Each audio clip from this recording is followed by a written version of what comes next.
Welcome back to another episode of the Family Album. I'm your host, AJ Tenari. And I'm Matt Glass. Family heads, the time has come. We are here to discuss the two victors, or I guess losers, of our tournament that we host every single year starting last year.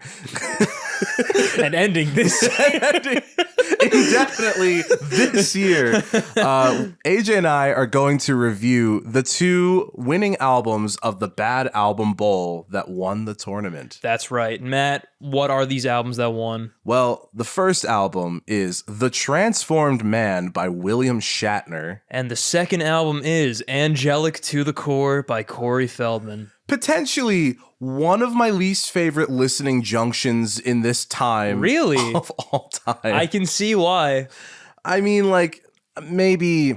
I don't know. The Nostalgia Critic was pretty fucking bad. Yeah, I think Roger Waters still takes the cake for me. They're definitely contender. One of them is definitely a huge contender for like one of the worst albums I've ever heard. I would agree. But yeah, no. Thank you guys. Before we get started in anything, thank you so much for like humoring us with this competition. Yeah, participating. I had a lot of fun setting up all the brackets and like doing animations and like all that shit.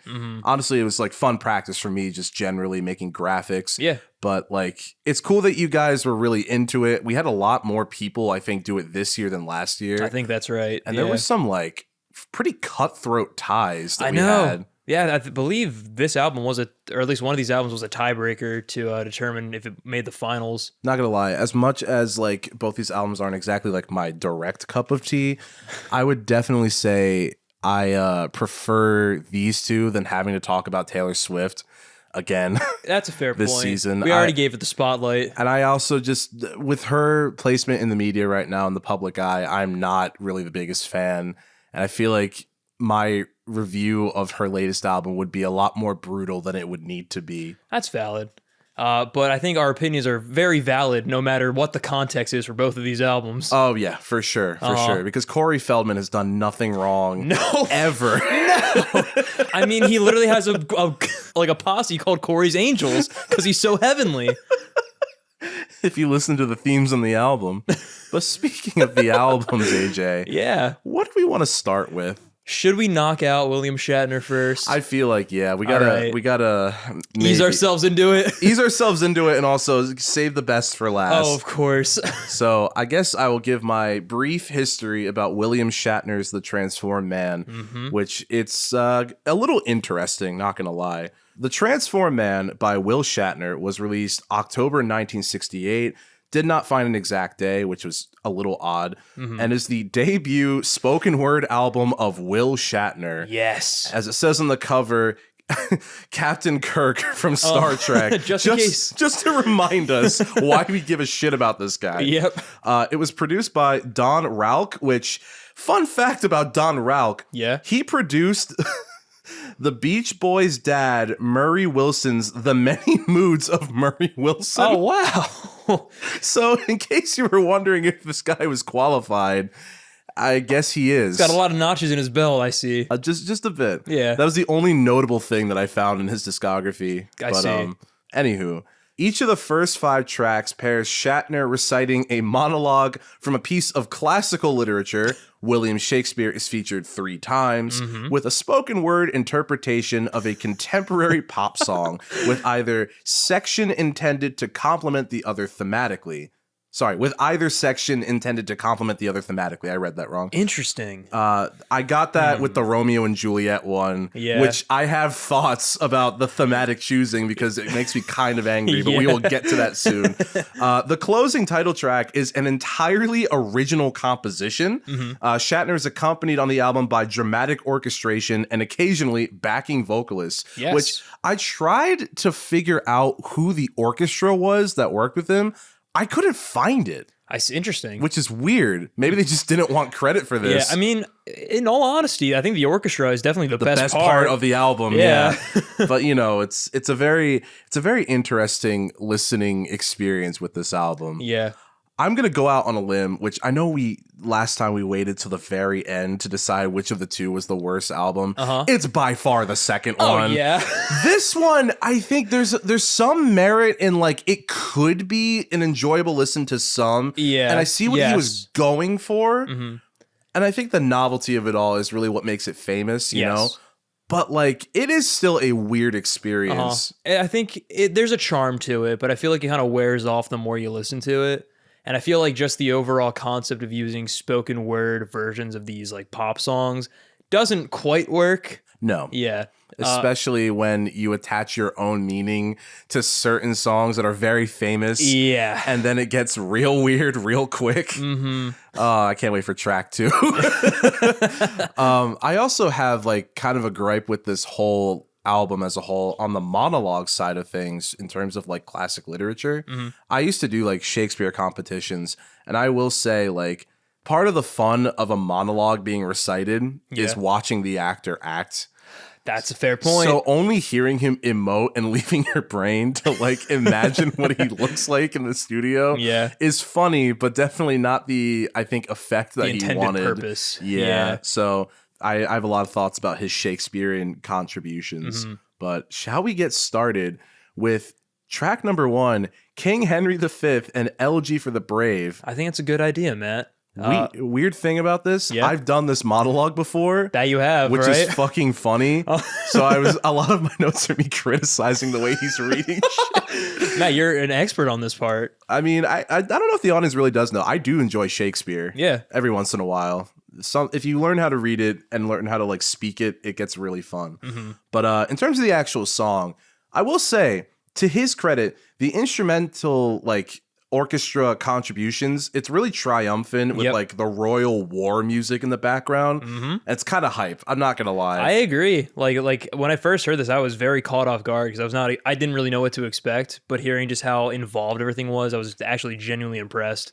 The majesty does kind of wear off around track 3, I would say. Because then it just gets, like, really repetitive over and over again. For sure. And his inflection is really strange. Yes. But I feel like his inflection on this one in particular is good, but he's putting really weird emphasis on certain words. Like, I call out, he pronounces diamonds as diamonds at one point, which I did not really care for. I think, like, the whole thematic pairing thing is interesting because he's doing, like, the King Henry rallying the troops, and then he does it from the perspective of, like, a guy who's in war from another classical literature piece, which I don't know what Elegy for the Brave is from. Neither do I. Probably should have looked that up, but quite frankly, I didn't really care. Same here. If we're talking about the actual music, the little harmonica interlude in the middle for Elegy for the Brave, that did kind of make me laugh. The tone shift is so jarring, I also feel like. I think that goes for, like, all these tracks. That's true. There's a lot of jumping around for, like, what the feel's supposed to be. But there's some nice guitar work, as well as a little flute break and string section I enjoy a lot. I'm very curious if the music was made before the vocals, like if he kind of, like, commissioned them and he kind of spoke over top of it, or he recorded his vocals and then they played around him. I don't know. Like, I couldn't really find, like, a making of the album or, like, any kind of background with this. I'm not surprised, but it'd be interesting. Yeah. It took me a little bit to figure out what exactly spleen means. Same. So I was like, okay, that's interesting. But it's also kind of funny because the fucking, like, the ratings of this album, it's, for some reason, it's a little polarized. I mean, I could see why some people would like it, especially, like, fans of William Shatner or just that style itself, like spoken word. Shatheads, if you will. The Shat Pack. It's just notable actors from Star Trek, but, like, doing standards. Exactly. I'm surprised they didn't think of that. I think they did a Futurama bit where they have William Shatner performing Slim Shady in this style, which is really funny. That's hilarious. Yeah. I mean, I guess it's kind of cool, like, the overall theme of wars, like, people who are leading the charge and people who are caught in the midst of it. Yeah. But, like, I don't mind it in concept, but in execution, I think you kind of get left wanting a little bit more, especially when the visual piece is missing. Yeah. Yeah. That's valid. I feel like I don't really have too much on his like on the substance itself or like the actual like the lyrical content, and more so on like his performance and the music. So I might be a little dry on that section. It's okay. We'll get everything we want and more to talk about on the next one, album, of because course. It's executed so perfectly. Yes. I will say, I think to his credit though, this whole album is mixed very well. But which I found so surprising. Like it's beautifully produced. AJ, this guy worked with Donnie Murray. That's not his name. Murray Wilson. Who the fuck is Donnie Murray? That's what Don Rickles and Bill Murray. Yeah, they fuse. Oh God. Get this man away from all women immediately. Ever. God, that's I'm just imagining like Bill Murray with the fucking earring and then like the fusion. Man, that ending of Groundhog Day really just goes crazy. When they fight Broly. But it's two men against the legendary Super Saiyan. Exactly. So that's still essentially just Krillin. Probably less than Krillin. Yeah. Because they're old. Definitely less than. It's Mr. Satan. And one of them's dead. So. Oh, it's Android 16. Oh, yeah. That it never came back. I forgot about that. I need to rewatch Dragon Ball. Sorry, I'm on a kick right now, so that's fresh on the mind. It's one of the shonens that like I know everything that happens, but like when I was watching it, I was not really like paying attention. The pacing in that show is awful, but I love it. But the aesthetic is so good. Like this, yes. like this album. William Shatner. Kind of, actually, you know what? That's kind of accurate when you think about it. The pacing is so awful. Bad, but the aesthetic is great. Wow. That was really apt. Wow. Well, that'll do it for this episode of the Family Album. Next time on the Family Album. I better charge up the spirit bomb for Corey Feldman. Anyway, I think I said everything that I wanted to say. Just last thing, he speaks way too quickly with some of the parts in this. That he does. He rushes and kind of stumbles over himself a little bit. It does take me out of it a little bit, especially when he's like, "You good yeoman." I feel like there's just no weight to that whatsoever. Yeah. Whatever. It's fine. But shall we go into the next track? Yes, because I have something to say about the cover, at least. I gotta say, this one might be my favorite out of all of them. It's genuinely really funny. It is. It's such a weird combo. Like, Bob Dylan, and then, I don't even know, theme from Cyrano? Cyrano, maybe? Cyrano, I don't know. I should. But, God...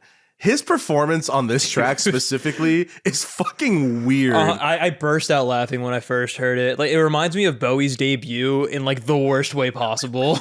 The thing is too, like, it's hilarious to listen on this album to William Shatner thinking he has range. Oh, yeah. You know what I mean? Because he tries to be all, like, playful and stuff like that, but it just does not work. His voice is so fucking goofy. It's the same. And, like, him trying to sound, like, flamboyant and, like, out there is just, it's not his speed whatsoever. But the harpsichord sections are actually really good. Agreed. I like those. I just wish it wasn't, like, wasted on this. Yeah. I do agree. I think that is definitely a good part, as well as the horns. It sounds like William Shatner's having a lot of fun on the performance, which is cool. We like to give the artists their props. This reminded me a lot of "I Have a Very Special Plan for This World" from the Disturbing album's Iceberg. The silly man. He's not, yeah, I know who you're talking about. The funny man who was very funny. He laughed. I still haven't listened to that, but like immediately as you said that. Also, fun fact, I re-listened to that whole episode today. Oh, yeah? Weird coincidence that you brought that up. Oh, nice. So that's just hilarious that you... But I can from your description, that sounds very apt. Yeah. The music kind of goes hard. I'm not going to lie. It's not bad. Especially like the whole like Mr. Rogers, like Vince Giraldi Peanuts vibe got going on with like the full orchestra. I just want to shout out this one YouTube comment where... If it's okay, I'm gonna go straight into Tambourine Man. Oh yeah, go for it. At this point, this guy says, "I've never heard anybody read the lyrics to Mr. Tambourine Man as if the narrator were profoundly frightened at the idea of being possessed by music." I know. Which is one of the best comments I've ever read. But it's his performance on all these contemporary songs. It needs to be studied. Yeah. It's so different. It's like, why is he concerned? Why is he afraid? Why is he manic? Yeah. Oh my God. Later down Which the we'll line. get to. My God. It's so weird, and the backup singers make it even weirder. It's like they're like omniscient observers, just kind of like watching this man suffer. Oh man, isn't that what we are in a way? I guess we audience. Are. Yep. I love how like he kind of also the way he'll like try to switch like almost like not vernaculars, like dialects in a weird way. Yeah. Where he kind of has like a southern drawl or whatever, trying to do the Mr. Tambourine Man. Yeah, to pay homage to the original. God, it's so weird. It like here's where I wrote. It's hilarious to hear him think he is acting range. Yep, because he's known on Star Trek for being like I'm Captain Kirk. This is me. Like that's how he talks. The way he says, "Take me on a trip on your magic swirling ship," it's like so desperate. I know. Like, dude, get the fuck away from me. You need to be neutered. That's crazy. That's insane. I got like the biggest ick of all time when I heard that. I think it's pretty easy to get that from a lot of these tracks, so I don't blame you. Him just singing these lyrics is fucking wild. Yeah. The way that he just friendly calls out for Mr. Tambourine Man as like a person he knows is just so fucking funny. The way that he's also just acting so concerned throughout the entire thing just makes it just a joy to listen to. Also, when he just screams during the outro. God, I do think this track is the high point, but just not for the reason he intended. Yeah, it's very funny and very jarring. And there is something so hilarious about him absolutely like tweaking the fuck out reading this over like one of the most lush and beautiful instrumentals I've ever heard in my life. With the fucking bongo break in there. Crazy shit, man. It's kind of weird, like, because the instrumentation, to its credit, it kind of gets you like excited to hear what's next in a weird way to the orchestra's credit. But like combined with just how excited Will Shatner is getting, it's a weird vibe. It is, especially coming off of the last track when he's just like a piper in the woods. I don't have anything else to say about track 2. I think I got all my thoughts out. Shall we move on to Hamlet? It was a very good year. Yeah. Oh, the weird thing, the love of a Frank Sinatra cover combined with the like Hamlet. Yeah, because this is the thing with the themes I don't get. Like, what about that song? It was a very good year, and like the tragedy of Hamlet. What goes together there? Maybe it's like ironic. I don't know. I guess maybe he's never read Hamlet in full. Dude, I'd believe it honestly. At this rate, if you really want to like do the monologues, just try to audition for like a role, like for Hamlet. Maybe this was like an excuse for like a demo reel or something. To make it an actual album. He did all like the covers. I mean, granted, I guess we learned he can't really. He doesn't have like a wide range of inflection and stuff. No. So maybe he was just kind of like, well, they probably won't cast me if I get cast in Shakespeare or like in some kind of Shakespeare play. I might as well just do it myself and make it fun, make it silly. Make it quirky.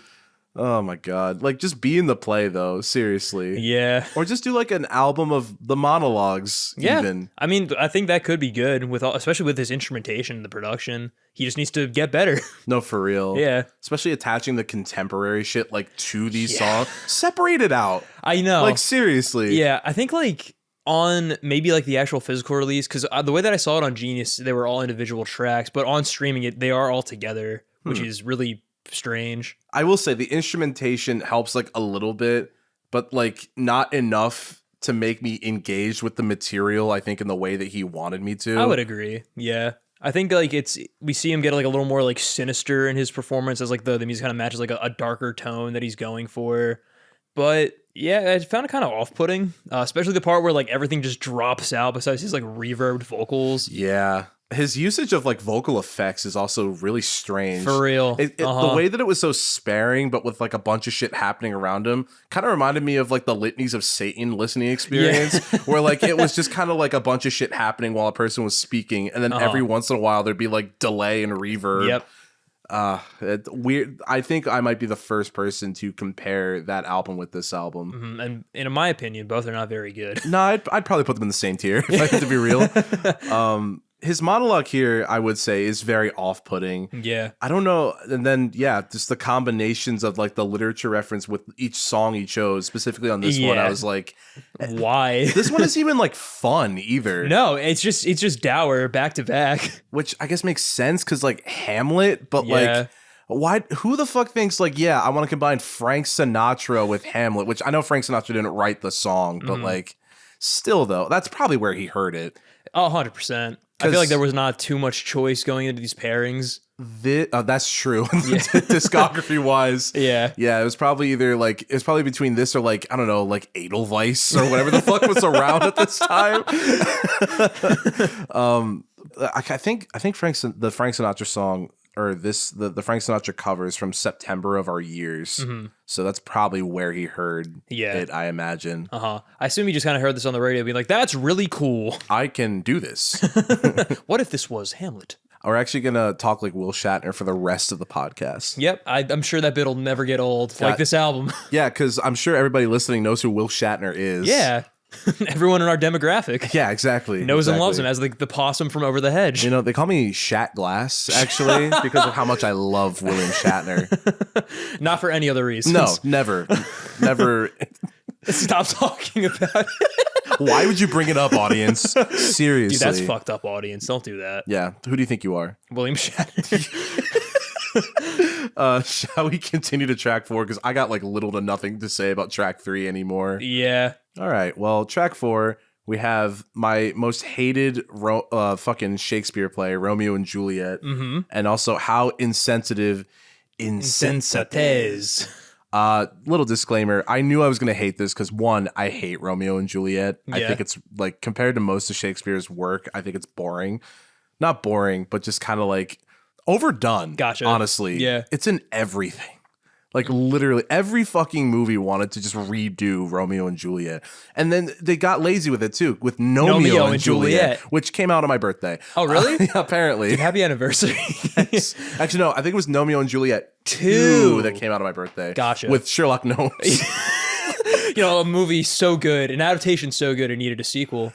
Oh my God. But I think I honestly hate his portrayal of Romeo because like he's really not encapsulating like the vibe very well at all. Mm-hmm. Like it's kind of annoying because I feel like, I guess the way that he's like kind of pining for Juliet in this scene, because this is like the looking up at the balcony scene in Romeo and Juliet. Audience, if you weren't listening to the album, which I don't know why you wouldn't be. But honestly though, I just feel like he doesn't have a lot of feeling, and then out of nowhere he just like really puts this whole shat tussy into it, like out of nowhere, but it feels weird because it just kind of gives off like gooning energy, just a little bit, but like in the worst spot in the monologue, which Romeo was definitely gooning, but like the original gooner Romeo, honestly, low-key. That's what OG stands for, right? I've been called the OG in my time. But I just feel like it's weird that like he kind of half effort does it in the beginning, and then out of nowhere just he's really like commits. He's like, I really love you, Juliet. Please, oh please. Oh man. Once again, we have the music cutting out, leaving Shatner in the reverb void, which is another detriment, which sounds very off-putting, very silly. Him being romantic, it does feel really out of place. I don't like it. No, and he can't pull it off in either regards when he's either not trying or trying too hard. So I didn't really care for that monologue. And then the cover song was interesting. Yeah. As a choice. Like the music was nice. I enjoyed it a lot. Yeah. Having some nice like variety from like a more like Latin focused piece. But I think that the big problem is just like how drawn out it was. Yeah. It actually, I think it kind of worked as a monologue, just kind of with like the backing music. Just in terms of like the vibe of the track as opposed to fucking Mr. Tambourine Man. The music definitely does help. Yeah. I think carry the vibe a little bit. Yeah. I would agree. The instrumentation is very lovely, especially like with the harps and the strings at one point. The dramatic shift, again, is very jarring. Yeah. I will say. Mm-hmm. I mean, like, I guess it makes sense because, like, Romeo and Juliet ends in tragedy. So maybe he's, like, trying to, like, make a segue, like, oh, it ends in tragedy. Here's this tragic next portion, you know? Uh-huh. But, like, again, at that point, it's like, why are we trying to like continue the story almost as it, or like make it like, oh, these stories are like connected or whatever? Because it feels like he's kind of trying to do that. Yeah, in a way, but it's like we don't need to do that. I think a lot of those are very surface level, and I think surface level is a big theme for both of these albums. That's a good point. Yeah, honestly. People are going to think I'm so sophisticated because I read Romeo and Juliet. Tragic song, tragic play. Why not put them together? What if an academic scholar spoke Mr. Tambourine Man? That's probably what he said in the boardroom. In 50 years, I will be an over the hedge. Rosebud. If they remake Citizen Kane, I'm the front runner. That's so fun. He played Ozzy, right? Yeah, that's crazy. Mm-hmm. I don't think I realized that actually, but like when you mentioned that, I went, it all clicked. Okay, that makes more sense. Why he's so dramatic. But anyway, I think it's just kind of baffling at the very end of the day. Yeah. I think I kind of said my piece with it. I like the instrumentals. The monologue kind of works, but this is the point where the bit just gets old. I'm like, all right, I'm over it. I would have said, honestly, track 3. Yeah. Low-key.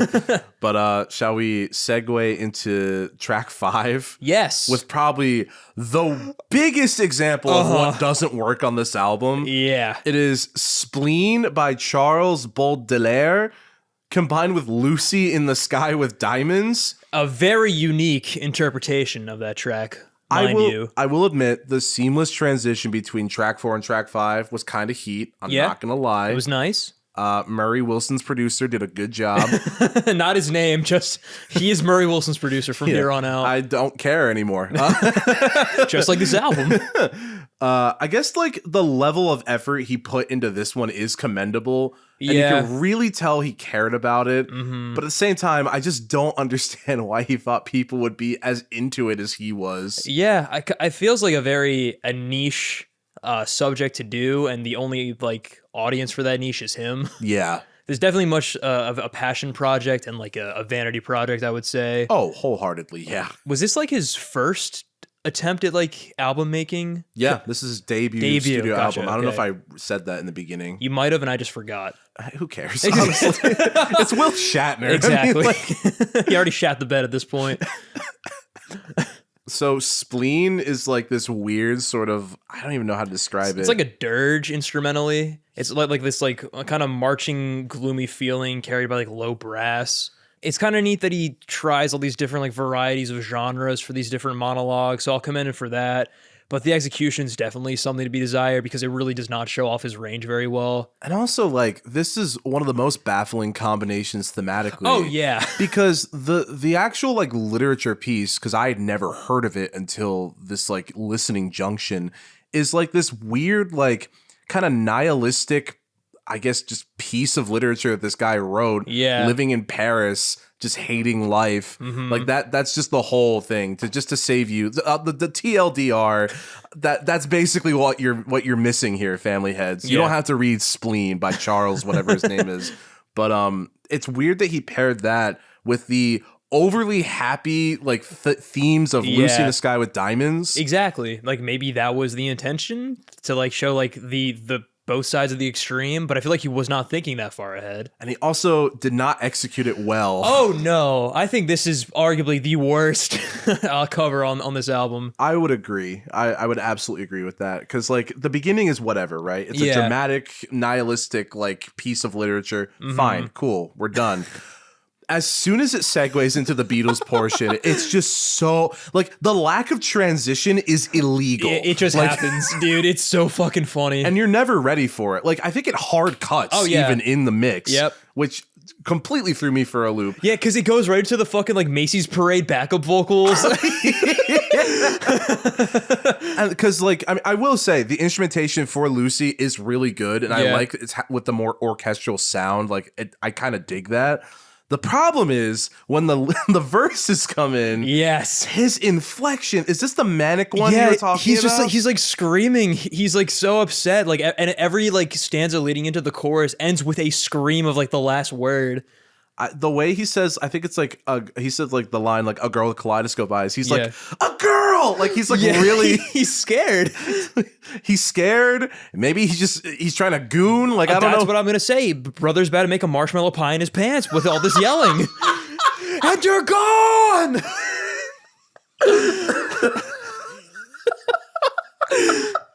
Oh my god! Yeah, you listen to this podcast, family heads, for the hard-hitting interpretations of the art that we are given. This is the things that academics crave. This is what it's all about, family heads. Oh my god! I honestly, like, it's so bad that it's funny. I do feel like with that mentality, I still like track 2 more if we're going That's valid. You know what I mean? Here, it's just fucking strange. Yeah. The backing singers are also good. I'll give them credit. Yeah. I just man, his inflection is just so weird. Mm-hmm. Because I feel like although Loosing the Sky with Diamonds is like a really, I guess, like upbeat song, they were still like drugged out of their minds. So they were just kind of like peacefully watching, like, oh, look at that over there. Like that was the vibe. Just looking around at the scenery, enjoying everything. It's all warm and bubbly. And all this imagery of like things that are nice. This guy is fucking like shooting all over the walls. Like legit like marshmallow pie in his pants, as AJ said a second ago. So eloquently. Oh my gosh. Yeah, no, it's weird. Like, I don't even think the Beatles were that excited in their performance of the song. No, it's pretty mellow. Weird execution. Yeah, this does one not fit. This one at least definitely brought me back in a little bit because I was just like, what the fuck is happening? Also, I feel like for some reason, like the instrumentation sounds like a preset on like a Casio keyboard in terms of like how it's mixed. Because I think the production takes a hit on this track specifically. Gotcha. For both Spleen and this song. I don't know why, but like there were moments where it felt like more muffled and more compressed as opposed to the rest where everything else like sounds very clear and lush. So maybe they ran out of budget on Lucy. They just couldn't keep up with Shatner's performance, is what it sounds like. He single-handedly fucked up the frequency of like the recording equipment. Just from the sheer talent that he has. Exactly. Oh my gosh. Yeah. Somebody like, I was going to save this comment for the next track because the next track is, we'll get to there. But there's someone in the comments also said, in what situation do you ever play this album? A cocktail party?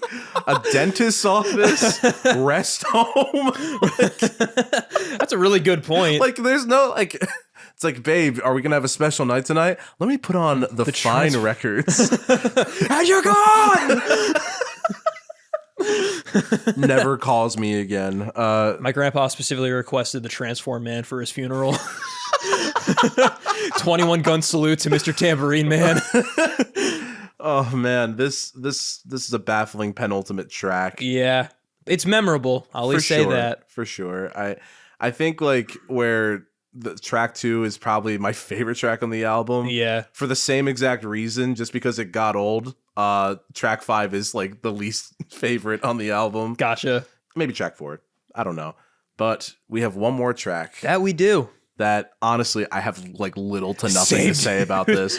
Like, it's called The Transform Man. It's the title track. It's the final track. Yep. Honestly, the one big thing I want to say is the audacity that like, after he does the spoken monologues of like Shakespeare and other known literature classics, and then like songs that people like apparently know, it's so funny how he thought, man, you know what they really want to hear? What I have to think about my life. Yep. That's the shit that everybody's been like clawing at my door to know. Yeah. Will, what do you think of your life as a performer? Because he's putting himself up on the same pedestal as Shakespeare and the Beatles and Bob Dylan / the Byrds. They call him Shatspeare, actually. Oh my gosh. Yeah, honestly, like, I like the way that like the music flows on this track because I think it does a really good job of kind of ushering his words and kind of getting you into the vibe. But then you remember like, oh, this isn't like from anything. This is just Will Shatner. Yeah. So why do I care about this? Honestly, like, he kind of just feels like he's saying a bunch of nothing anyway. Yeah, I checked out on this track, so I have zero recollection of what he was talking about. I was just kind of like listening more to the music, and like it's neat enough. Like it has like almost like a composition-esque like nature to it in the way that it flows and kind of goes through different sections. Yeah. There's like weird parts where it goes to like a more kind of chaotic melody with like these fun accented like horn hits and like bongo rolls out of nowhere. It was weird. Like the keys on this track in particular, it was giving like, you know, like in Meatloaf songs when Rory Bittan is just like tearing it up on the keys, and he does like all these crazy shit with like all these like tritones. Like it kind of reminded me of that, but like for like whole sections, without the payoff of like Meatloaf, of Bat Out of Hell 1 or 2. An enjoyable music listening experience. Will Shat out of Hell. I'm on fire this today. Is a good I bit, gotta dude. be honest. Dude, give it up for Shaq Glass, everyone. Sex icon Shaq Glass. You'll never guess how he got that nickname. God, Shathew Glass goes so hard, let me tell you. We're getting all of our like bits out now because I feel like the next album is going to lend itself way too much to some more. Oh yeah. Some of my notes for that one are crazy. I can't wait. But I will say though, this last track like genuinely is just a bunch of nothing. Yeah. The music is nice. Like the horns have this really triumphant ending, which I really like. Yeah. I think the weirdest thing about it though is like I kind of equate this to I guess it's like the end of season greetings where you're kind of listening to like an almost album and there's like this kind of nicer moment amongst a lot of really strange choices. Except like The Residents to a degree is enjoyable because you kind of understand it a bit more, like and what they're all about, because you understand their inaccessibility. He really tried and swung for the fences here. He did, and boy, did he miss! And like it was a weird, like similar listening effect. I feel like just hearing this like pleasant like ending to a song after you're kind of still like, oh, what the fuck was I listening to? Except like I will go back and listen to The Residents. Does that make any sense at all? I would agree because The Residents like they have fun songs. They're just aesthetic generally as artists is one like commendable and like easy to point out.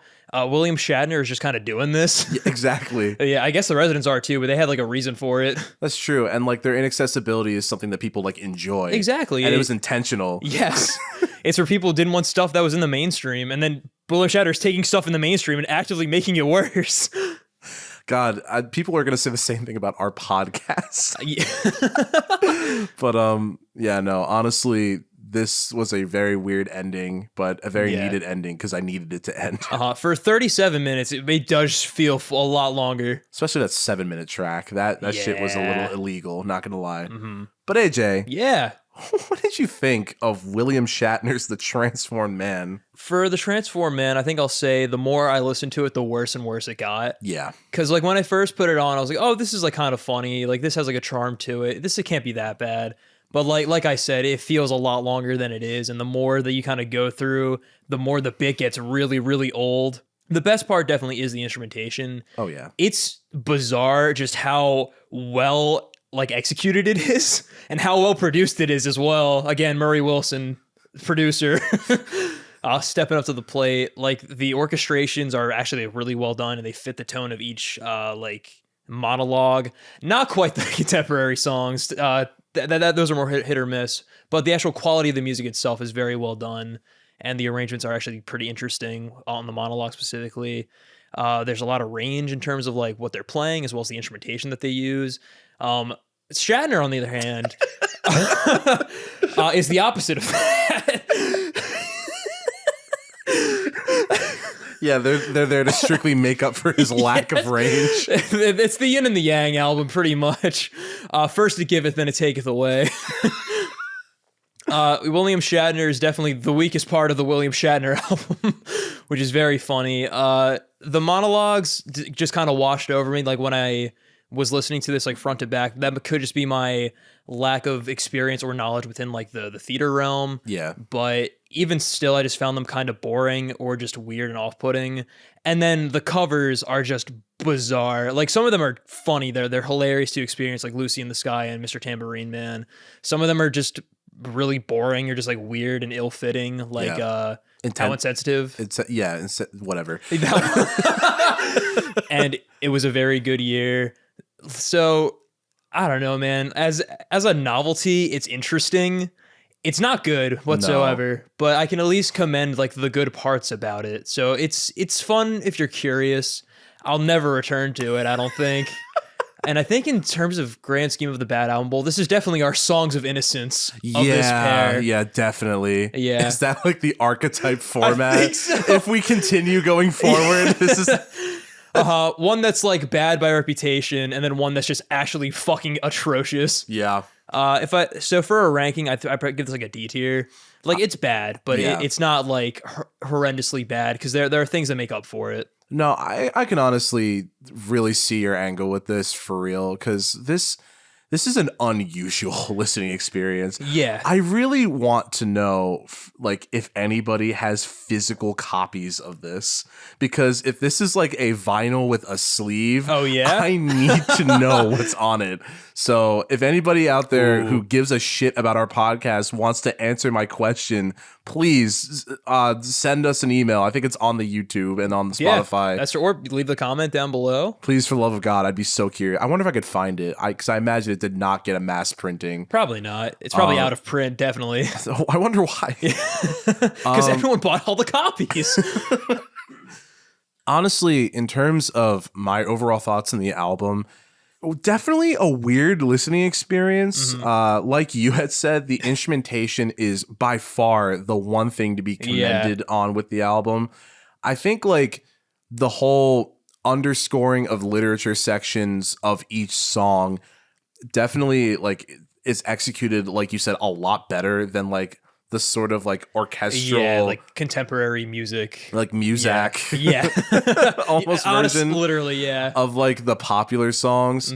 I think honestly, in terms of the actual content, as we were speaking, this kind of made me remember something that someone told me like about like Shakespeare in particular.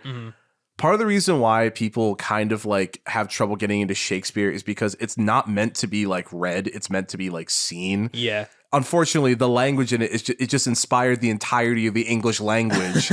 So that's like why people teach it in school and expect everybody to be like, oh yeah, I'm into this. But like, no, it's not meant to be read. I feel like the same is kind of like applied to this, at least for the Shakespeare portions, because just hearing him speak it still doesn't really do it justice. No, and he does it poorly on top of that. Yeah, on top, that's the shit cherry on top of the shit cake. The shat cake. The shat cherry on top of the shat cake. Oh, that's so good. I love that you met me at the joke. That was wonderful. I felt the energy between us in the room. That was lovely. Honestly, I feel like it applies, like that same idea. And because honestly, his performance is not compelling, and people are already going to have a hard time enough getting into Shakespeare. Do you think this is going to get people to want to go back to Romeo and Juliet? Like, man, that movie was great, but the way that Shatner does it, man, it really gets me going. Maybe William Shatner thought it was like he was doing a thing where in like kids cartoons they bring in like a mascot or like a celebrity the kids like to get them into like things that aren't cool, like eating your vegetables and brushing your teeth. William Shatner was going to be that, but for Shakespeare. For all the people who didn't want to do the required reading in high school. Yeah. Say no more. William Shatner. Willie Shatz has got you covered. Sorry, Billy Shatz. Yeah, he's got to keep it casual for the kids. He wears a hoodie. He's relatable, you know? Oh my gosh. That's an inside joke between me and AJ, but if it's okay with you, please keep it in. I felt so seen. Me too. I felt so seen too. But I guess to talk about like the album just a tad bit more and give my ranking, honestly, like I don't really plan on unironically visiting the album ever again. Yeah. The only track that I would be the Mr. Tambourine Man, because oh my God, so funny. I also burst out laughing when he started just screaming because there was tambourine noises in the background. I know, it never stopped. So I was just imagining like this guy like running away, like shaking a tambourine, which there is studio imagery on the album, but it's like strange. Yeah. Like I think there was like a wind howling moment, which I don't even remember. On like Spleen or some shit. Yeah. That little spleen wind, you know?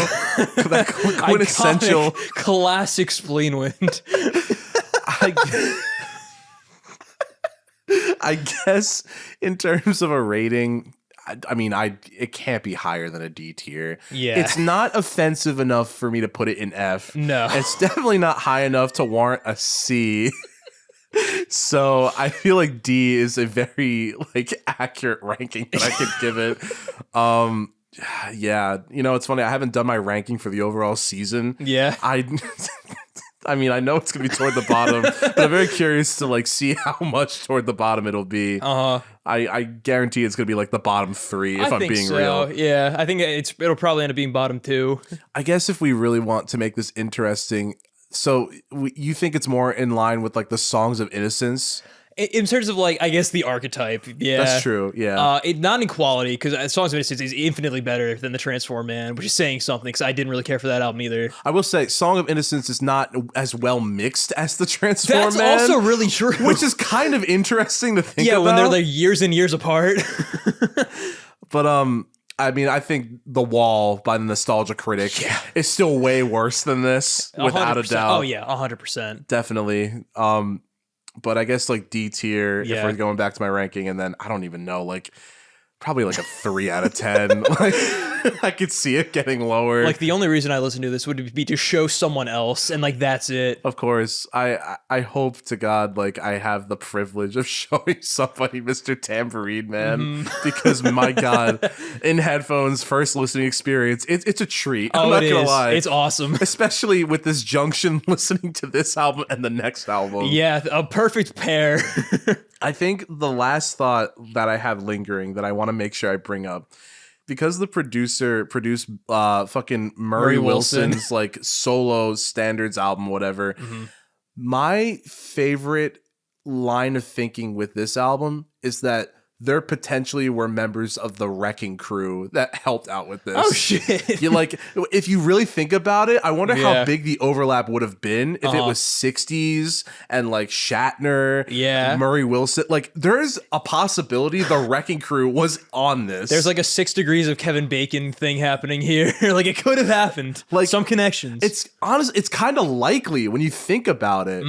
So it's just hilarious to me because, I mean, it's Hollywood. They're all interconnected. I know a guy. Yeah. There had to have been a member of the Wrecking Crew on this. It's somewhere in the mix. If I could find an actual personnel list that's not Wikipedia, I will do the research and let you know. Nice. Because now I'm kind of determined to find out. Because the orchestration's really good. You know what I mean? It's excellent. So there's no way. There's no way that the father of Brian Wilson didn't try. Yeah, to get at least one member in there. If he knows a producer, and I presume the Wrecking Crew worked on Murray Wilson's album, at least to a degree, I imagine, there had to have been some overlap of some kind. At least in my heart, I want to believe.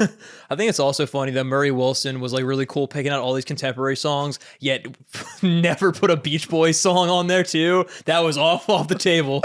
He knew what he was getting into. Oh gosh. As horrible as this album was, it was kind of a treat to talk about. Yeah, it was a lot of fun. As opposed to this next album. Oh man. So this next album is Angelic to the Core by Corey Feldman. Do you want to get into history first, or do you want to do some age-story, match-story? We can do, I guess, base history, then we can go into both of our experiences before hopping in. I feel like us talking about our overall experiences with this is going to very much help with talking about the album. We need to trauma bond real quick.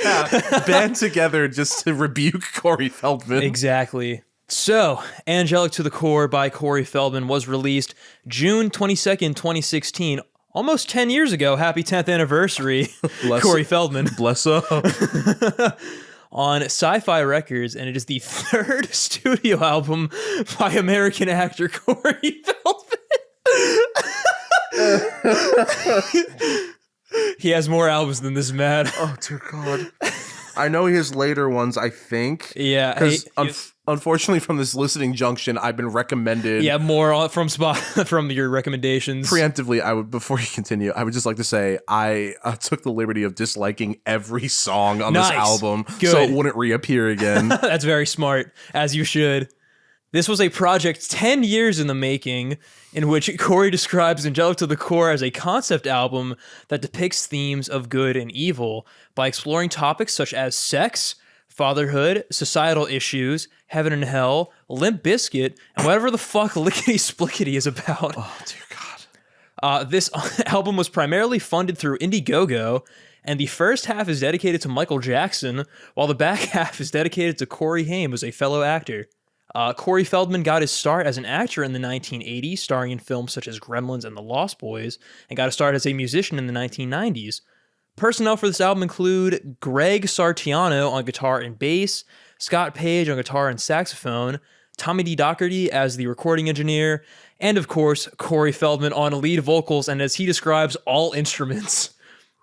This album went 8 times platinum, stayed at number 1 on the Billboard 200 for almost 2 years, won Album of the Year and Record of the Year for Go For It at the 2017 Grammys, reached number 1 on Rolling Stone's 500 Greatest Albums of All Time, and of course is in the 1001 Albums to Listen to Before You Die. None of that is true. Oh my God. Yeah. Dude, I wish we had a video portion for this. You should have fucking just seen my face a second ago, family heads. My mouth was like hanging open. I was like, you're lying to me. Like, actually. Yeah, no, dude, no shot. Dude, because AJ read it like in his usual, like, I was like, that's insane. Yeah, in my history voice. The fear that this was going to show up again in my 1001 album listening journey generator that I'm on was like so real. I gotta be real. Just the overwhelming dread. Speaking of overwhelming dread, do you want to talk about your overall listening experience? Sure. So I've heard about this album, like, I think since I graduated high school. Like, it was infamous because it came out around like a little before that time. And it got all this reputation as like one of the worst albums ever made. Everyone was like constantly clowning on it. And I always knew that it was like a really just bad, infamously like bad music album, but I never sat down to listen to it. So, oh my God, this was an experience. This was a long time coming, it feels like. No, I would absolutely agree with that. Yeah. Okay, first of all, never seen like a single movie with Corey Feldman in it. I've seen like bits and pieces of Gremlins. I hear Lost Boys is actually really good, but I've never watched it. And then he was in, I think, like one of his other big things was a Friday the 13th movie. Was he in Stand By Me too? Yes, I think he was. The Stephen King adaptation, I'm pretty sure. Mm-hmm. I had never really heard of Corey Feldman because I'm not a movie guy. Like, I don't really, no offense, I don't really care. Yeah, you know what I mean? My first exposure was through this album, I believe. Same here. Yeah. I think when I first heard of this album, it was the last Bad Album Bowl. Yes. And I remember being like, wow, that cover looks rough. As we discussed on the Bad Album Art episode of Family Meeting. That we did. But I like you, I had never sat down and listened to the album. Mm-hmm. I think when we were doing the Nostalgia Critic tourney listening session, because of probably the listeners who were like looking at bad albums, this was recommended to me after listening to the Nostalgia Critics album. Oh yeah, for the episode a couple times. Nice. And dude, like, I remember I saw it pop up and like without even hearing like a second of any of the songs, I don't remember what song it was. Yeah. I shut it off like immediately and just immediately switched to it. Like I was in my car, I was like, and like I almost crashed, but it was you got jump scared. Yeah, a little bit. But yeah, honestly, I've never listened to this album before like the last few weeks. Yeah. And I'm I miss who I was before I listened to this. I'm not gonna lie. Before Corey. Dude, my first listening experience of this album, I had to split up into 4 junctions. Yeah. Because listening to this thing front to back, as I tried at time of recording today, I tried to listen through the whole album at work. So did I. And I'm not gonna lie to you. I think I actively had to like reason with myself, like, if I continue listening to this as I work, I'm going to end up having the worst day of my life. Just there's this palpable feeling of I need to be kind to myself and not listen to this again. So a lot of my notes are going to be a little bit like in the moment because if I'm being real, I didn't really want to give a lot of time to either of these albums. Yeah, it's surprising. This is a long fucking album. 22 tracks. Yeah, almost an hour and a half, which is fucking crazy. it's a little mind-blowing. One, that someone greenlit this, and two, the features that are on here. Yeah, man. It's wild. I mean, presumably it's just because he has like the connects as like a Hollywood guy. Of course. But the fact that these people agreed to be here is insane. Well, I'm not surprised by a couple of them, but one of them is like the big one. One of them, I was like, that tracks, but I'm still not happy about it. Yes, I think we're on the same page with that one. Do you want to just dive right in? Actually, before we start, I want to say, Matt, Corey Feldman is coming to Pennsylvania in March. He is touring at the Keswick Theater in Glenside. You're fucking lying. No, I saw that on Spotify when I was going through my notes. He will be around. Are you suggesting what I think you're suggesting? Because yes, would you like to will go. I will absolutely go. Fuck yeah. Okay, well, maybe even if we are ending hiatus, yes, indefinitely, maybe we will do like, can we like a vlog on our story? Dude, that'd be so fucking rad. Oh my god, yes. Let's get a few people. Okay, this is gonna be very fun. Oh my god, I'm so excited. Oh yeah, all right, good plan. I'm so in. That'll make talking about this album all worth it, Matt. We get to hear these live. Yes, dude. I'm so excited. And Corey's Angels might be there. There is a God. All right, shall we get into track number one? For real. We are starting with album opener, Ascension Millenium. Oh my god. Dude, from the rip, it's just like, so this is how it's gonna be. Why is it so compressed? I don't know. That's the biggest thing. Yeah. Like, there are many things that will point to be the biggest detractors of the album. The mixing is like ass. Yeah. The vocals are for the most part terrible, and some of the instrumentation pretty fucking bad. Dude, yeah, it's crazy. Just like the combinations of things they put together to make like a melody. And like those are like 3 or 4 of the biggest characteristics of what makes a song. Yeah. So that's not very good. And but on top of that, the lyrics. 4 out of 4. Yeah. Great. So all 4 elements suck. That's wonderful. And it's seen very clearly on this track. Yeah. This is so bad. Dude, it sounds like a fucking like Adobe Flash like animation or like a Newgrounds fucking thing. Like the pitch down vocals, you have the oscillating like heavenly choir going through the headphones. You have all like the cheap ass sound effects in the background. Oh, dude. And then on top of that, his performance is just horrendous right from the rip. As I mentioned, this is a tribute to Michael Jackson, this first half, and you can hear he is trying to emulate that vocal styling a lot on this first, even actually all across the album. And unfortunately, all I hear is a fucking pirate. Like, he sings like a fucking... Like, if he sang sea shanties, that would, like, suit his voice, which I don't think I've ever described anybody's voice as, like, suiting sea shanties before. It's Corey Feldman. But, like, oh my god, like... It does not work nearly like on any track, really. Maybe one. Yeah. There's one track where I feel like his singing is actually like close to decent, which I surprising. I get kind of proud at one point, but it is not exemplified on this track at all. No. First of all, the instrumental, it sounds like an outtake from the Lego Movie 2. Dude, okay. Like, I actually, can see that. It's so like bubblegum sweet, like, and his voice does not at all fit the vibe. Lego Movie's a good way to put it. I said it sounded like Lazy Town music. Dude, oh my god. Yeah, Sporticus is just in his blimp, like God, Robbie Rotten would even go like, I can't listen to this shit. Like, and then he would leave. Something else that's really shitty on top of the instrumental is Corey's lyrical flow on this track. It's the most like monotonous, like kind of monotone delivery for the lyrics, almost like a robotic like assembly line. Like, it's really hard to make out like what he's saying with how fast he's delivering the lyrics, as well as the extra production on top of his vocals. Nothing is blended at all on here. No, and the next track exemplifies that like the fucking worst. We will get to the next track. But honestly, this track, like, unfortunately, is like the best. Here's the thing about it. It's not like a good tone setter because it gets so much worse than you think. And the genre bending that happens on this album, it's crazy. There's so much shit that is just thrown to this album. It's crazy. God, it's so scuffed, though, the production. It's way too long, which for a radio edit is baffling. Right? There are longer versions of this. Are you serious? Why is it almost 6 minutes? This is the radio edit. I told this to Fat today, and I explained it to him. He's like, dude, radio edits are 3 minutes and under.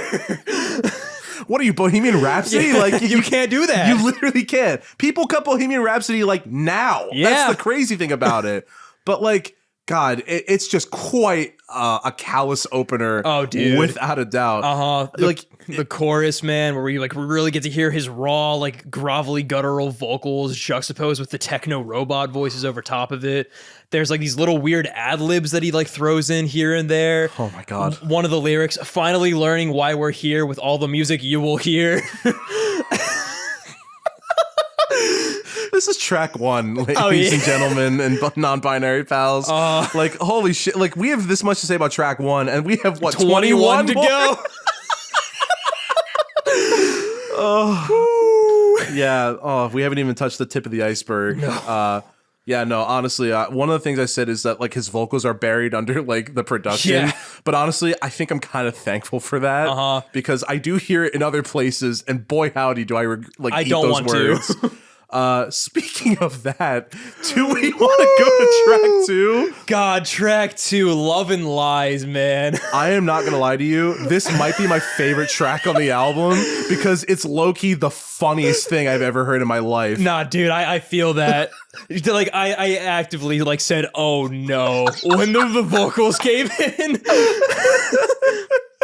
Dude, the layering is so fucked on this track. Everything is all over the place, dude. It's so bad. Like, his delivery is somehow even worse too. He goes from like pirate to like rusty prospector. I go and make you my wife. I should never let you in my life. And it's like so offbeat to the actual beat, dude, too. I know. Like it doesn't work whatsoever. They didn't do more takes of this. Like I'm trying to think like, okay, what proposed him to do this type of genre? Because he's trying to think of like other artists that are prominent in the scene right now. Like I guess like Martin Garrix, fucking Zed, like kind of like the pop producer type, Calvin Harris or whatever.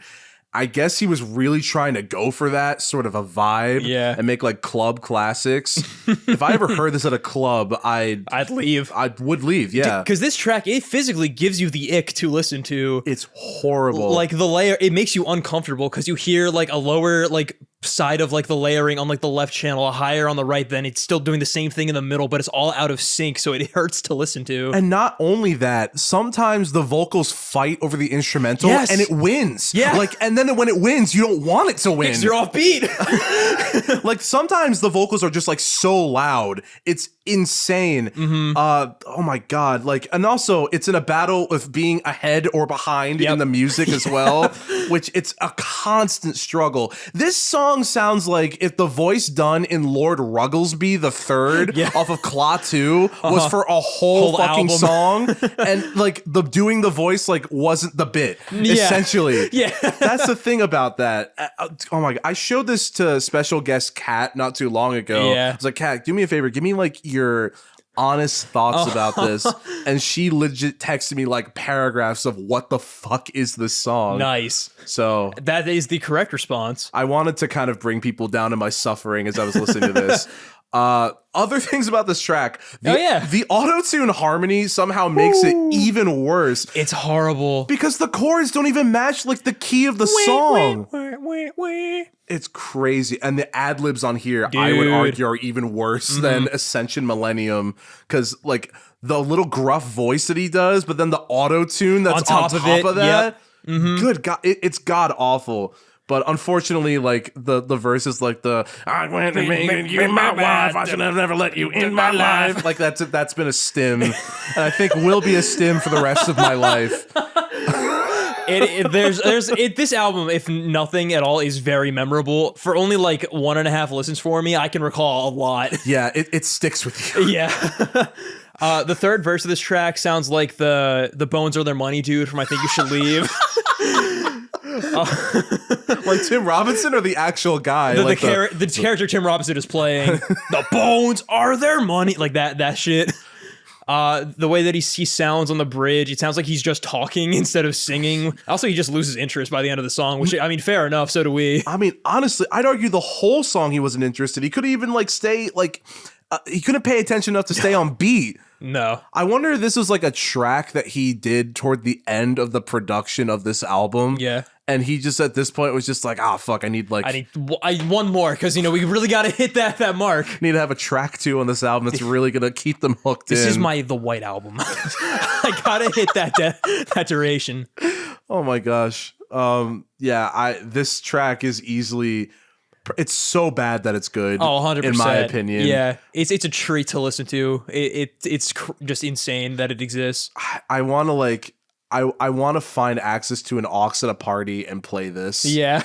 So bad. I don't think I have anything else to say about this track. No, I think I got everything out. That was cathartic. I'm not going to lie. Yeah. But shall I move on to the title track, Matt? Yes, because it fucking sucks. Yes. So supposedly, I think this might be another radio edit version. It is. Yeah, I have it in my notes. There's a skit that goes with it. I did not listen to it. There are a lot of just miscellaneous bits of Corey talking on here and studio session leave-ins. So we're missing a portion of that on this. So I don't know what that is. But I'm glad that it's left out because it's a shorter runtime, and that's perfect for me on this album. I'll take it, honestly. Yeah. The vocal production is so fucking crazy. The way the channels are in balance is just so disorienting. The lyrics are pretty basic for the most part on how they're written, but they're also very incoherent. Co-core, devil for sure, insinuate, decapitate, angelic to the core. You ever see that video of Eminem trying to prove people wrong that that's an awfully coffee pot. There's another one where it's oh, Eminem, nothing rhymes with orange, and then he's just well, I kick off the door hinge and shove my 4-inch in it. Yeah. That's the same. Yeah. It feels similar to that. Core devil for sure. If we do go see him, I hope he plays this one. Me too. Maybe we'll have the chance to see worst guitar solo ever, which is another skit that he does. Oh, dude, I found out. That'd be so fucking rad. There are defenders of this album, by the way. I know. I feel in terms of are they defending the artistic merit of it, or it's a so bad it's good thing? I've seen a couple different arguments on Reddit. None that I didn't write any of them down, unfortunately. I think I was just so bewildered by the overall listening experience that I was just I need to separate myself from this album. Fucking Sectum Sempra, my connection to this album, absolutely. Yeah, no, but I think people were, for the most part, I think I saw one that had artistic merit. I see. Which to each their own. Yeah. I mean, if you want to call it avant-garde, I could see that. I mean, at the very least, this is definitely outsider music. So if you want to give it those props, I can commend you on that one. Yeah, no, the problem is he made this just thinking it's music, you know, and that's the problem, and that's why I can't stand by it. I think even Daniel Johnston's I think he has tracks that are genuinely palatably good to listen to. Yeah, even if the production could get kind of shaky. This, I feel just it's only good in a funny way. I mean, yeah, I would agree. That's where my enjoyment comes from. It's just it's so bad it's good. I wish you could have been there with me when I was listening to track 2 for the first time. Oh, man. Yeah, dude. Oh my God. Because when I have my headphones on and I'm listening to music, I am silent. Yeah. I think I legit went, what? Really loud. But I haven't even talked about the song yet. That's crazy. Oh, yeah, dude. The song fucking sucks. It sounds like an unfinished Kesha demo from 2012. The grunting that he does just does not suit the song's instrument and instrumentation, and tone whatsoever. Yeah, it sounds so out of place. Thank God it's shorter. It's insane someone allowed him to do this. Yeah. It's just everything, honestly, even just the instrumentation is fucking terrible. The synths and the power chords that they do, one of the moments I noticed in particular, the fucking power chords that are getting ripped on the guitar sound so wimpy and half-hearted. The female vocalist is like the only good, like, bright side part of this track, low key. I'm not really digging this sort of genre with like a human after all, like stripped back vibe. It does not work whatsoever. No, Corey can't pull this off. Absolutely not. Like, listen, AJ, I tried from like all angles to find like a through line, like, oh, maybe, like, you know, and I really, really struggled. I'm not gonna lie. I mean, hey, I commend you for putting in the effort. I feel like from the rip, I was like, yeah, I'm not gonna like this. I like to try to understand where some people are coming from. Exactly. You know, sometimes it doesn't happen like a Metal Machine music where I just immediately checked out. But like with this, I'm just like, let's see where we're coming from here, because I saw some of the reviews on Reddit. I was like, let me see. Unfortunately, I think you all are gonna find that my notes are pretty negative for the most part. Yeah. But with all that said and done, shall we get to track number 4? Forbidden Attraction featuring Kaya Jones. Okay, so the instrumental, this is literally stream of consciousness, like me typing this. Yeah. The instrumental sounds okay, like in the beginning. Yeah. But then as soon as he starts singing, what the heck? Like, the whisper yelling that he does? Do they not know what a de-esser is either? I don't think so. I don't think Tommy D. Doherty. Lickety splickity's like cousin Tommy D. Doherty. That's like the same cadence. Tommy D. Doherty. It's like, I feel like when the vocals come in, it's so whispery, and the way that it's like so thin in the treble side of things, it's like slicing my ears. And also, the title is so obnoxious. Yeah, it sucks. Like, it's the 4th track, Forbidden. B is still capitalized though. Okay, Will Wood, like, shut up. The vocals are like way too close, and they pan way too much in the entirety of the song. Definitely. There is like no universe where his raspy, gruff voice singing "I'll make you quiver tonight" is sexy to anyone. No, not at all. Dude, I literally wrote down, when Corey starts singing, it shows how impressive it is how things can get worse so quickly. Kaya Jones, just fine. Yeah, like her vocals are great, given the material she has to work with. It also sucks she has to do this with Corey, especially at the very end with like the last thing they say to each other. Oh yeah, that little skit they do. It's like, oh, I'm gonna take all my clothes off. And then he just like screeches into the mic. Like, ow! That's how I'd react to, quite frankly. Oh my god. Yeah, poor Kaya Jones, man. This beat is so ass. Dude, it sucks, man. I would not want this tied to my like name in any way. No. As much as I sometimes fear with this podcast, like, oh, all the shit that I say is gonna follow me, at least I'm not making shit like this. Yeah. You know, I can take great solace in any of my abilities as, like, I guess a content creator whatsoever. I don't have allegations. And also, I feel like our content doesn't suck. So that's at least a good thing. But, like, oh my God. A couple other things, too. Like, if he is going to make anybody quiver, it's with fear because of his vocals. Yeah. It's not sexy to anyone. No, especially combined with Kaya Jones. Hearing them together sounds so dissonant. They do not mesh well whatsoever.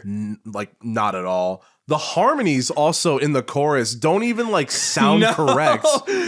They're just like singing it too, like different like styles and volumes and direction. It straight up sounds like there's like 2 different songs put together, but not like in the artsy way, like fucking A Day in the Life by the Beatles. It doesn't fit at all. No. Like the verses and the choruses sound so different. Like, oh my God. Especially with the fucking synths matching Corey's like vocal delivery. Forbidden Attraction. It sounds like fucking Resident Evil basement music, dude. Oh my God. I could tell he was trying to go for kind of like the R&B, like sexy back kind of vibe. Was this really 10 years in the making? Yeah, from 2006 to 2016. Holy mother that's God. That's how long it took to record this album. Oh my God. Yeah. That's insane. Also, there's a part in the song where it sounds like they are fucking in the background, and I hate that. I must have been so distracted by other things. There's like a moaning. I think it's during the bridge. Like you just hear like both of them moaning. You hear like a zipper sound effect. It's like it's uncomfortable. Oh God. Yeah. The idea, because he's a weird looking guy too. Dude, the album cover. Yeah, no, the song is ass. Yeah, it sucks. You know what this track did, Matt? It crossed the line. Track number 5. Yeah. AJ, this is a remix. Yes, it is. The 2016 remix. So you're telling me there was a version of this that was floating around for 10 years? It also has 3 features. This track is basically an instrumental. Yeah, it's weird. Like, okay, I will admit, in the grand scheme of the album, this is definitely... It's tame. Probably one of the best songs on the album. Yeah. One, because it's tame, like you just said. It like does not try to do too much. Yeah. But also, like, I feel like the beat is okay. Maybe just it was a nice come down after the last 4 tracks. I would say from the first 4, it's definitely the best sample we've seen like thus far. There's a little more sonic diversity, and Corey sounds the least bafflingly bad. He's not great, but he's the least bad. I feel like this album or this track sounds like what people who hate Gorillaz think Gorillaz sounds like. I can kind of see that. Yeah, definitely. Like what era Gorillaz? Would you say like maybe? I said like the Now. You know what? Yeah, I was gonna say maybe there's like what was the album right after Demon Days? Plastic Beach. Was it really that one? Yeah, or Humans. Oh yeah, actually, I can kind of see this being off of Humans. Yeah. I mean, everything's on Humans. That's true. I think we're on the album, actually, now that I think about it, AJ. That's actually how we met. Yeah. I was right after Danny Brown on whatever that song is. But anyway, Cross the Line. Yeah, I mean, I say musically, it's also one of the better ones, too, like in terms of like the actual like contents. The piano section, I like the chords that happen, not going to lie. Yeah. Saying that I like anything on this album feels like a crime. Take it with a grain of salt. I'm not going to lie. Yeah. Like I said, it's a nice come down after a lot of it. Everything was just so sour. But like when he chimes in, even in like a tame way, his vocals do sound kind of unnatural. Yeah, they're so he's doing like a performance, which like is the most distracting part. They're very scratchy, they're very grovelly. They cut through the mix, which is really impressive, even though they're mixed terribly. Yeah, honestly, there's like no good mixing on this album at all. And unfortunately, there are moments that like, despite what we're saying, it gets worse. Yeah. Yeah, no, honestly, I don't really have like a lot to say about it. Nah, it goes on for way too long. It's basically just the same thing over and over again. Like Nina Kristen, like she's a fine singer, but just like she just says the same phrase over and over and over. I think I have a more apt comparison than Gorillaz. This is what Nujabes sounds like to people who don't like Nujabes and abstract hip hop of the early 2000s. Okay, yeah. I can see that. Maybe he was listening to Nujabes and he was like, I gotta do that. He watched a little bit of Samurai Champloo and just was like, yeah, fuck yeah. I can do that. And turns out he couldn't. No. Contrary to popular belief.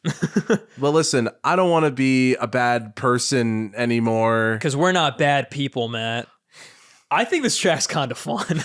You know, I agree. Honestly, I kind of felt conflicted about this track. Yeah. Because like there is something like not charming. That's not the word I want to use. I know what you're trying to say. Like you can't like look away, something like that. Like because it does like suit his style. Yeah. Unfortunately, I do feel like he was still serious about it. Oh yeah, totally. But the problem is like if someone was just like, oh, this is a WarioWare like song. Yeah. Like dribble and spits, like bad people. Like, you know what I mean? Yeah. That would go hard as fuck, honestly. Yeah, I said this track is very Earl and Toe Jam coded. Yeah. That's, you know what? That's even better. Low-key, I could see that. It is very just like, honestly, it's just Adult Swim coded in general. Yeah. Honestly, like there's a weird like Cotton Eye Joe aspect to this song. Because it's like folksy funk. But it kind of works. Like the intro, it's very catchy. I really dig the vibe it has with like the rich synth and like the harmonicas they got going on. Also, his vocals kind of fit. They do. Yeah. Because of that whole Rusty Prospector drawl, it kind of... we all know and love. We all know. Yeah. Yeah. The Corey Feldman Rusty Prospector drawl. Like, because of that, I think with like the harmonica little like ad-libs in between and like kind of the folksy sort of like hip hop vibe here. It's a little cartoon, but it kind of reads almost like a dumb TV show intro. Yeah, that's a really good way to put it. Like there's a charm to this track. Like it's surprisingly catchy. His vocals do fit like pretty well. It sounds like all like the bad parts of like 80s production, but in like a really fun kind of like package. Yeah. One lyric I want to point out, some crackhead come up in our world looking for a piece. What the fuck does that mean? One crack rock. Just one crack rock? For Corey Feldman. God, like there is like a Cotton Eye Joe aspect to this that I think made me kind of like the song a little bit. Yeah. But it was very surprising to hear this after the last song for sure. For real. But I think it kind of works for what it's trying to go for. Yeah. The guitar licks are like okay. Just again, it's really compressed. Like the mixing is still really bad. It never gets better. Fucking hearing the one schmo in the right channel just going like, get away. Yeah. I don't know why. That shit got me like every single time. It did make me laugh. Thank God the instrumental like cuts so abruptly in the one part so we can hear just the sweet sultry tones of Corey. They'll eat you, they'll beat you. You can hear the Michael Jackson on this one in particular. It almost sounds a little bit like black and white. Yeah. You know what? Like there's a little bit of Smooth Criminal in there, without a doubt, for sure. And then he just screams motherfucker just randomly at some point because it's Angelic to the core. There is like one part in the song where like the final stretch, there's just too much going on. Oh, for real. Yeah, Corey does not know when the fuck to end a song, and this unfortunately is another victim of that. Even though it's the radio edit. Yeah, exactly. Oh, why is it like that? Imagine asking somebody to help you do gang vocals for this. Dude. What if like in like a similar way to like Transform Man, like there was like an elite like session musician or just like secret cameo guest star that did gang vocals or like backup production or something? The Kaya Asylum. But right now, let's get back to bad people, man. Let's get back to good music. Yeah, duh. Oh no. Fuck. I think this is a contender for worst track on the album. I would agree. Yeah. This is like Liam Kyle Sullivan type music. What's that? Shoes. Oh, gotcha. Yeah. Like this sounds like Liam Kyle Sullivan fucking wrote this song. Oh, no, with that context, yeah, I agree. Also, the single artwork that they have, this was, I guess, a single or released separately from the album. The artwork they have on Genius looks like a fucking Chris Chan drawing. Like, I'm not even capping. It looks like Christian and the Hedgehog Boys. That's so good. Yeah. I love that. Oh, yeah. I love the Charlie's Angels skit in the very beginning. Dude, that shit was so dumb. His specifications on what it takes for, like, being an angel... him doing the Michael Jackson thing again is really strange. Also, the distance between the verses and the choruses are fucking crazy. They're mind-numbing. It's few and far between, almost. Yeah, the choruses are horrendous on this track. I cannot stand them. Duh. Duh. Should I wear that suit? Duh. Do you think I'm cute? I hated that. Dude, it was so weird. He sounds like a fucking angsty teen, but like it's not working at all. I don't know what the point of this track is. Maybe like just talking about like insecurities. I think so, yeah. Like he's probably as like a Hollywood star. Yeah. He's trying to make it like in like a way like, you know, like in high school, you think everybody's like looking at you. I think he was trying to kind of like get that vibe. That. Unfortunately, how old was he when he did this? I would, if I had to guess, like earliest like 40s. Oh, dear God, that's upsetting. Yeah. Yeah, him rapping about his insecurities is one thing, but over one of the most trash beats I've ever heard in my life. Yeah, the final boss guy gets music from Earthbound as like your sample is a choice. I'll say that. Jesus, dude, it's bad. Like, it's so bad that like I don't even have anything else to say about it. It's just genuinely one of the worst things I've ever heard. Dude, it's rough, man. Another lyric shout out. We don't want to get on my tip. That's crazy. Yo, lay off my tip, bro. Dude, get off my tip, bro. That's crazy. I'm gonna start using that. Get off my tip. You wee bitty fuck. I'm gonna start using that. The Corey Stone. Bro, get off my tip, man. All right, dude, get off my tip. You know who I am? I'm Shat Glass. I'm Shat Glass. Famous William Shatner extraordinaire. Duh. Do you think I'm cute? Get off my tip. Should I wear this suit? I don't like this persona You're so cute. You're so cute. It all comes back. Season 3. Oh God, I think I'm unraveling right now. I'm stimming out, dude. This album is just as much of a chore to talk about as is listening because I hear it in my brain when we're talking about it. It's rough, man. Like you said, the sample is fucking horrendous. I've heard a lot of really trash beats and just trash music in my lifetime. This album is definitely up there. Yeah. But I don't have anything more to say about Duh, because I can hear it in my brain. I need it to stop. All right. Then we can move on to the next track, Everybody, featuring Dr. Ice. This sounds like the backing track to like a Bart Baker parody.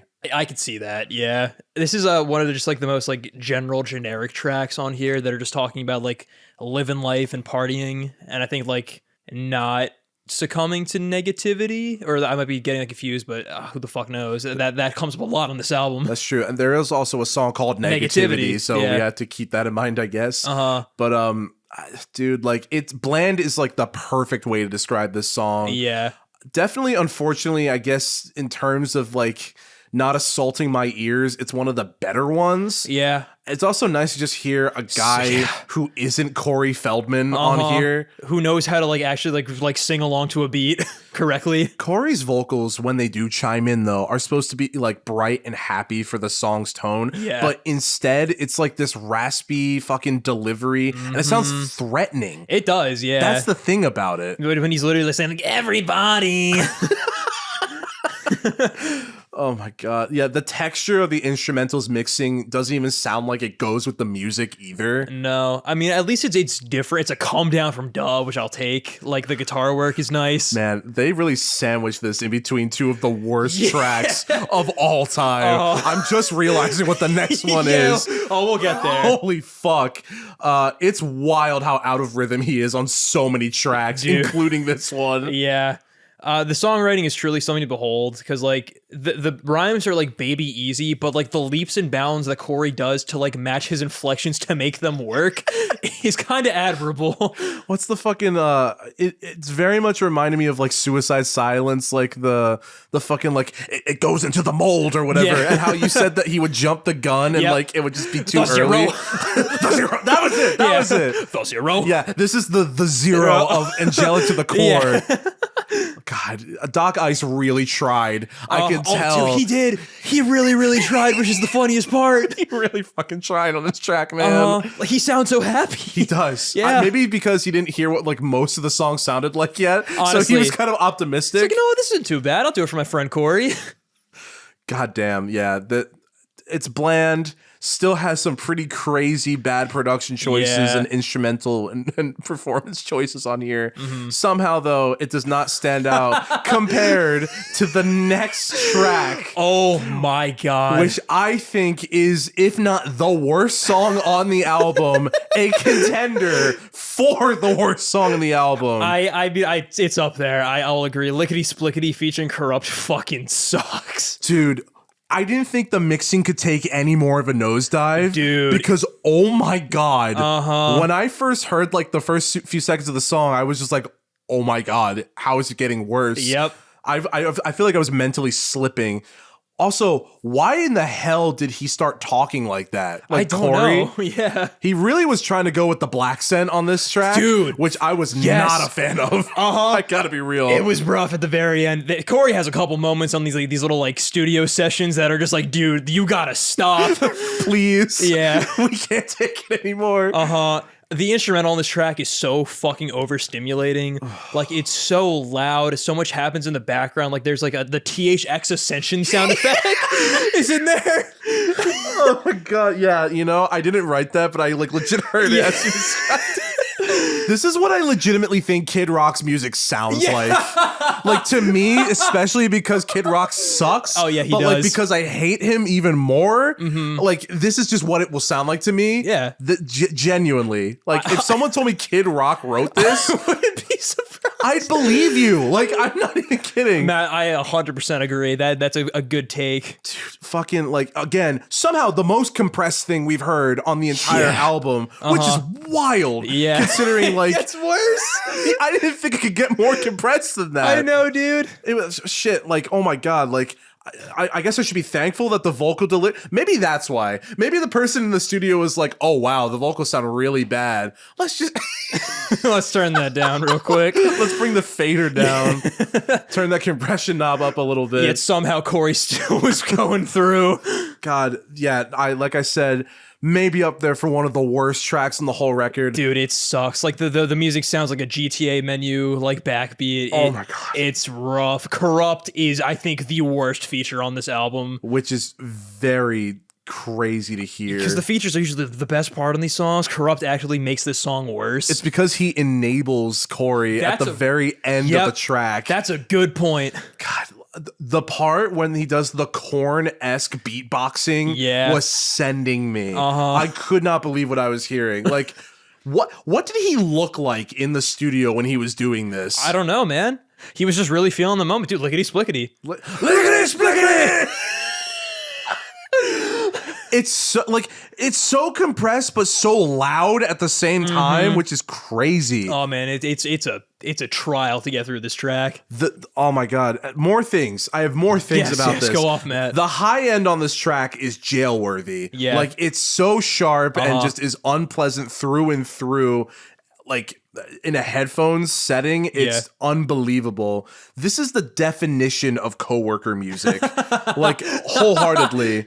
And then right at the end, when they had to do the in-studio little fucking like ad-lib bit, which family heads, if you don't know already, I hate when songs do that. That's like my least favorite thing, when songs will do like what were they doing after the session? Like, I don't want to hear that shit. I never want to hear that shit, especially when it's a crock of shit that I just listened to. Yeah.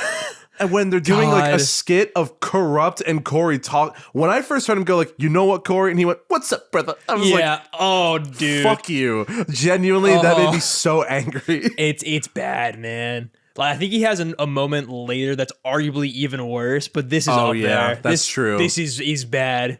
And the fact that you said that Corrupt enables him just makes it even worse. No, for real. Like, I texted Evan because Evan warned me that this was the worst track on the album. And I said to him, I was like, I listened to it. Corrupt's cookout privileges have been revoked. Officially uninvited to the cookout. Wow. God, insane. Yeah, this track, probably one of the worst things I've ever heard in my life. And that is not an exaggeration. Nah, I agree. It's really bad. But unfortunately, we have fuck, I think we're almost on the first half. Yeah, I have a lot. I'm just warning you guys right now. I have a lot of notes. Yeah, it's going to be a long one, so strap in, family heads. I'm glad we got Shatner out of the way. Yeah, no, for real. That would have been such a drag if we did that toward the later half. Yeah, that didn't even touch the tip of the iceberg. But we got to get it off our tip, you know? Yeah, get off my tip, okay? Can we merch for the family album? Get off my tip. All right, AJ, I feel like for this next track, we should go for it. Yes, with Snoop Dogg? First of all, the idea of combining Snoop Dogg with dubstep, never would have predicted that in like a million years. Dude, like the MLG gamer production that this track has threw me for a loop, as well as just seeing Snoop Dogg's name just plastered on this song. The weird thing is, the actual like content of the music, like the dubstep itself, is really well done. Yeah. But the mixing just immediately takes you out of it. I couldn't believe what I was hearing, especially after Lickety Splickety. Oh, yeah. Like, I could not believe that. But the problem is, genuinely, the drop is kind of nasty, but the production is so muddy and like just bad. You can't make out like anything. That it overshadows everything in the song. Yep. Also, about the Snoop Dogg feature, right? Yeah. It's wild that he is on this track.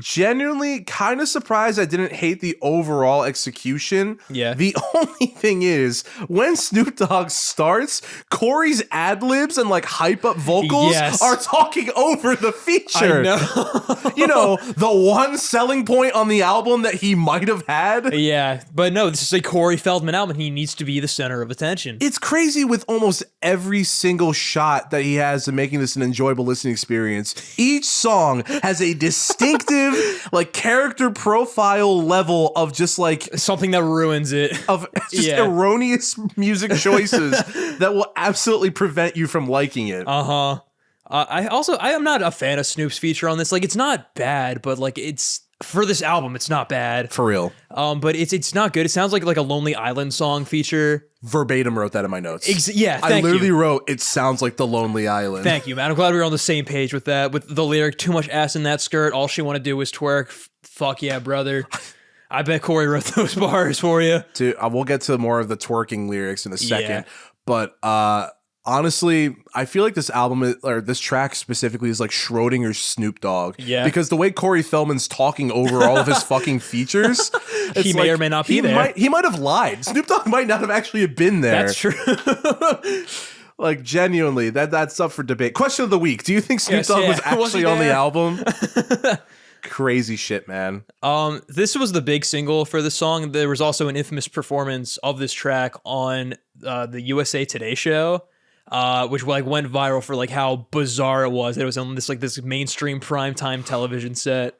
And I think they actually invited him back to do Ascension Millenium, which is the craziest part. The news anchors were probably in disbelief that it was happening. Like Corey dressed like the fucking Crow with like his gaggle of like lingerie-clad angels. Yeah, it was kind of weird. Is it on YouTube? Yes, it is. Oh, thank God. I know what I'm doing later. God, yeah. Just a very baffling like execution of a feature. Yeah. So I don't think I have anything else to say about it. Not really. For the big single, it's not that memorable. It really isn't. Yeah. Besides the fact that it's just dubstep. Yeah. Shall we move on to the last track of side 1? Test 1. Featuring SB. Yes, who was the producer, and Scott Page. It's kind of crazy.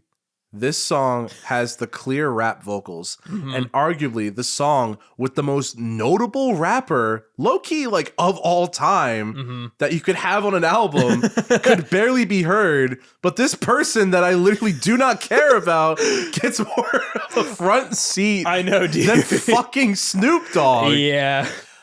But the actual track itself, too, like, it's so confused. Like the tone is crazy. Yeah, it starts out as like a conscious hip hop track out of nowhere. Fucking R&B fusion with like new metal delivery. Yeah, he sounds like Disturbed. He does, which I hate. He does very much sound like Disturbed. The vocals are like so pointy and uncomfortable to listen to as they pan in the channels. It's crazy how salient like all of the things I hate are like so different on each track that I'm like remembering it. It's very clear like once you remember why. This must be the first like album where every song was so bad I have something completely different in a bad way to say about each track. That, honestly, yeah, because it's impressive. Yeah. Because for like Nostalgia Critic and like Roger Waters, it was like the same kind of like critiques over and over. This is just, there's something new. Every single track. Yeah. It's unbelievable. Their choices of like what's loud and what's quiet on this album needs to be studied. For real, man. The song is way too long. Yep. I wish this had the radio edit, quite frankly. And oh my God, the moment at like 3 minutes when he starts to moan really wanted to make me slaughter the younglings at the Jedi Temple. Dude, as you hear his like lip smacks audibly go through the mic. Horrible. Jail. Immediately jail. Some lyrical highlights. My mind's about to free, like you see those eggs scrambling. I'm losing a major altitude. Here I come, world, longitude and latitude. Like Superman saying bye to planet Krypton. Hello to the world, the place I'd about to live on. Fuck off. God, that fucking rocks. Crazy shit, man. We could hear that live. Dude, I can't wait. This is gonna go so fucking hard. The sweeter backing vocals also just don't match Corey's whatsoever. No, with like the saxophone in the background, like underscoring Corey fucking Feldman. Crazy way to end side 1 theoretically of like your debut 10-year pilgrimage of an album. Oh man, not his debut. This is his third album. You're right. Yeah. It's the debut for me. Yeah. And also, as far as I'm concerned, the only album that I will ever listen to. Yeah. Oh, I agree. I don't think I've been piqued to check out his other stuff. Well, we'll be blessed to see it live. That's true. If his voice sounded bad now. Oh, yeah. Imagine without the production. Live and like years later. 10 years later. That's right, yeah. Holy shit. That's crazy. But, shall we get to side 2? Side 2 Holy shit. Opens up with the feature who fits surprisingly the best on this entire album. So many things to say about it. Yeah. Seamless by fucking featuring Fred Durst. I was about to say by Fred Durst, which essentially it is. Yeah. For fuck's sake, man. You start a disc 2 with fucking like disco funk. Yeah. And which is interesting because the first half is called Funkadelic. The second is Rockadelic. Why are we back to funk now? Also, the first half was not even funky. It was dubstep and techno. It was not. It was like barely fucking... Like Bad People is the closest you get. Yeah. Yeah, no, that's a good point. I didn't really think about that. I also forgot that both sides had names, which that should have been a clear indicator for everybody. No person who has like a double LP even has like fucking like, Angelic Funkadelic, Angelic Rockadelic. Not even any prog like bands do that. No. I feel like because their music is usually like it tells the story itself, so they don't need to have like clarifications in the liner notes. And the clarification doesn't help in this game. Yeah, liner note obscurities rather than clarifications. Oh my god. It's funny to have shitty vocals, like the shitty type vocals like from DVNO by Justice on a song that isn't DVNO by Justice. That's played completely straight. I will give him credit here. His vocal range is impressive in that he can sound like two completely different, terrible singers. That's a really good way to put it. You know what? It's great. Like, he does like a back and forth thing, and it sounds like two different people, and they're both awful. Yep. That's wild. That's okay. To give this track a little bit of credit, if I can, the beat isn't like that bad. I agree. Let me read verbatim what I said, because we have a nice kind of yin and yang for this album through this demonstration. Off the bat, some nice funk guitar work and horns would make this one sound promising. Who am I kidding? Corey started singing and it was over. Literally. That, that is like the fucking running theme thesis statement on this album as a listener. Like, oh my God. The nu metal guitars that signify Fred is singing. Dude, it's so funny. It's funny. It fits, but then again, I hate that it fits because it's Fred Durst, and I also hate Fred Durst. Yeah. Also, this is where they reference again twerking sensation. Yep. And this time calling out Miley Cyrus. Like, why? In 2016, because like that was a 2012 thing. I think so. Yeah, it was early 2010s. So I wonder if he like wrote that around the time it was happening. Honestly, that's probably right. And he just left it in there. And then held on to it for 10 years. Yeah. For at least 4 years. That's crazy. Whew. Fuck off. Some more lyrical gems in here. Want your sex hundreds because you're a hottie. Mr. Bojangle talking about that sweet poo-tang, though. No clothes, just tits and booze. Oof. Yeah. Oof, oof, oof. Wow, that's he would write that, you know? Yeah. He and Fred Durst would get in the studio and that's write Fred's that. part, which it doesn't surprise me. Oh, God. It's so on brand that he would be on this album. Yeah, and that he fits the best. But unfortunately, like, it doesn't make it any better. Oh no, it's just kind of it's just kind of funny. At this point, it's like it's so unrecoverable. You can't like lean into it enough or not enough and have it be better. Yeah, it's just a mountain of shit. It just regardless. Yeah, it's crazy. They also have another like studio ad-lib session at the very end. This one's short at least. Yeah. Where it honestly kind of seems like Fred Durst is done with Corey's shit, which is the funniest part. That's pretty bad when Fred Durst is done with you. It's like, oh, you messed up, Fred. It's like, all right, let's take it again, Corey. And then Corey's like, no, we don't have to take it again. We could just like start from like where we left off. It's like, dude, awesome. Why is this here? Why did I need to know? Yeah. The singing is also just really bad. Yeah, they do not mesh well. But like, who's surprised? The mixing is terrible, which is interesting because the instrumental isn't bad. Yeah, it's probably one of the better ones on this album. It's like it's almost there. Anytime like any of the tracks are almost there in terms of enjoyability. There's nothing good here. There's just almost there. Oh my gosh. Well, we're not winding down. We still got a lot to go. Do you know what I want to do, Matt? I want to fucking break free from this album. I agree. And I'll give you the truth movement.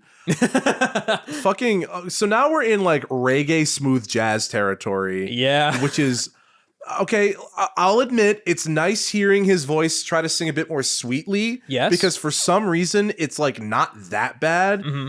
Too bad, however, no matter what form his vocals choose, they still ultimately suck balls. You know what I mean? Yeah, they do. Yeah. Like they're better, but it's still just a baseline of ass. Yep. Like it's terrible. There's also like a weird like two sides or two halves of this track where it starts off like kind of like yacht rocky in the beginning, where like there's honestly some like nice Rhodes keys in there, as well as like a really groovy bass line. Then out of nowhere it just goes into like a heavy breakdown for some reason, with Corey going to screamo after going off of the gentle vocals from the verses. And also there's a part at I think towards the very end where Corey sounds like a Muppet when he goes like, I just broke free. That's what I said when I stopped listening to the album. God, The synth that they use is so anxiety inducing. Yeah. It's crazy. Like, there was no way that I was going to enjoy this. Also, any white person that tries to do like reggae feel of anything, I've learned time and time again, it just does not work. The bridge, like you said, where he screams, he just wants to break free, is relatable to every listener of this album. Yeah.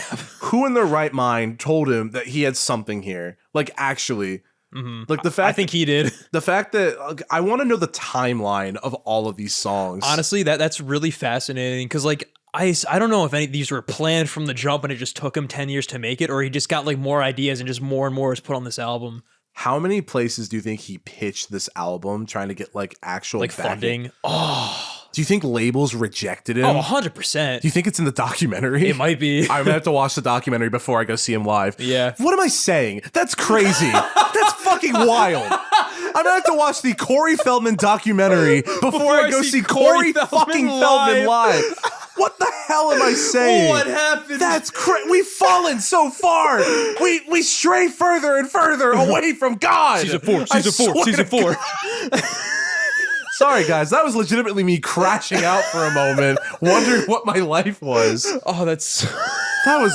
Oh, my God. Like, I was caught up in the moment so much, and I had snapped myself out of it. Oh, that's awesome. Jesus. Oh, my God. The actual instrumental, again, isn't, like, that bad, but unfortunately, just everything else that I mentioned takes away enjoyment from it. Yeah. It's terrible. And the vocals, again, are the worst part. They're the worst part. Sorry, I recovered. Oh my God. Do you have anything else to say about this track? Nah, man, I said my piece. I'm down to move on to the next one, though, because it feels like it resonates with our current feelings of this album. Dude, I gotta be honest with you. Like, before we get into that, like, I have like a paragraph per thing. Oh, yeah, it's same. Crazy. There's a lot to say for all these tracks. There's nothing unmemorable, which is the craziest part. Yeah, no, seriously. This track... Negativity. This is bordering like penis music. Yeah, dude. There was some springity shit going on here, which is crazy. Like, dude, the genre choices are all over the fucking map on this one, man. I'm not gonna lie. If Mike Patton tried to do this, it would kind of kill. Exactly. Low key. Because the production would be good, and Mike Patton, it has like one of the best vocal ranges of a male vocalist. Corey does not, though. Oh my God, no. Because we go from club pop to funk to metal. All the while, Corey's scratchy, distorted vocals on the verses are just going off this like bouncy rhythmic delivery to match over everything. It does not fucking work. Dude, the synth strings sound so bad. Like it's astronomically bad. Yep. That injunction with the random like wah guitar that happens in like the build up to the chorus, it's fucking crazy. The penis music is very apt for this one. It's wild. It's absolutely crazy that we've gotten here. And from what I gather, the lyrics, they don't match the vibe of the song whatsoever. Oh no, there's also for some reason like someone that sounds like the Toonami robot to introduce this track. Yeah, they pitched this to fucking Adult Swim real Skia quick. Bloom, they got her for this album. The last thing, like, there's kind of a little bit of a pseudo funk metal like undercurrent theme on this album. He must have just been really listening to a lot of like Disturbed and like fucking like Korn. I guess Limp Bizkit. Evidently, yeah. God, it's crazy. I wonder, dude, imagine how many fucking people he probably got to like feature on this album or like tried to get to feature on this album. He's probably asking everyone. I bet you Draymond was one of the people. I would put so much money on that. What's his name? Daniel Draymond of Disturbed. I bet you he contacted him. Yeah. There's no fucking way that he didn't. Please call right now. Don't put me on your album, Corey. No. Yeah. Have fun with that. Yeah, honestly, I think that's all I had to say about this. Just the penis music and all that shit. It's a wild ride front to back, man. I've never been able to recall tracks this well in my entire life. I just want to let you know, of the 3 years that we've done this, I've never been, even songs that I like. Albums I've loved. Even of albums that I view as S-tier albums I love, I've never been able to recall tracks more in my life. Yep. It's crazy. Is that traumatizing? But shall we get to number 15? Yes, you got me. I will say, if I had to be real, this might be, if not the best, one of the best on the album. Yep. It has like, Gosh, this one has more of like a punk sound with more like traces of ska influence. And I think the message isn't like as in your face and obnoxious, which helps. Yes. Without a doubt. Uh-huh. I mean, I don't know, like vocally, of course, it's still not great. I think like legitimately he does sound like Kid Rock on this song. Yes, definitely. The spoken word sections are bad. Yeah, but also kind of work at the same time. the ska fucking influences with like the horns, at least it feels kind of fitting to his credit. This is actually like more of a rock song on the rock side of this album, so we'll take that. If there was like a crux that this album rested on, I'd say it's with this song. Yeah. Which is weird, but like, I don't know. His voice also kind of works with the track, as weird as it is. I don't know. Like, there's also not as much like whiplash in terms of the tones clashing. And there's like a weird synth break, but like that's to be expected at this point. And it's not as like ill-fitting as like the chorus of Duh per se. Like it's not bad in the grand scheme of things. And I think this is one of the best instrumentals on here as well. It almost kind of sounds like Sonic the Hedgehog music. I can kind of see that. Yeah. Unfortunately, at the time of like listening, this was an earworm for like a couple of hours. Yeah. I was not a fan of that. I mean, fair enough. I wouldn't want any of these like stuck in my head. It feels almost kind of like YouTuber music in a way. Yeah. Like it gave me vibes like to Twerp to a much lesser extent, as well as Psycho Stick. But you know what? This one is not too bad. So the next one. Oh my God. It's called Baby Blue Eyes. Already hated the intro. Yeah, the baby crying in the background with like the 30 seconds of silence leading up to it. Yeah, I didn't like that. And then the way that they kind of sampled the baby crying in the beginning of the song. Only the Avalanches could do some shit like that and have it work. Now with this compressed ass fucking mixing. Absolutely not. Yeah. Also, nobody should be saying daddy's here with the fucking one with the baby sounds and also in the way that Corey says it. Yes. The sun don't shine when your eyes are always looking down is either like a hard fucking line or the dumbest I've ever heard in my life. And honestly, like, I guess with this track too, there were moments where I feel like on a performance level, not that bad. I agree. It's the lyrics that kind of come in that ruin it for me. I would absolutely agree. I say thank you to my wife for creating a life I'm so grateful to see. And that's not like far off from how he like sings that either. You're right. Yeah. It's very like staccato for no reason, which makes it even worse. At least he's trying to show gratitude after being a fucking little obnoxious dick twitch. Like it's a nice kind of sentimental come down. It's weird as hell in terms of like the delivery, but it's a sweet sentiment, so I'll give him that.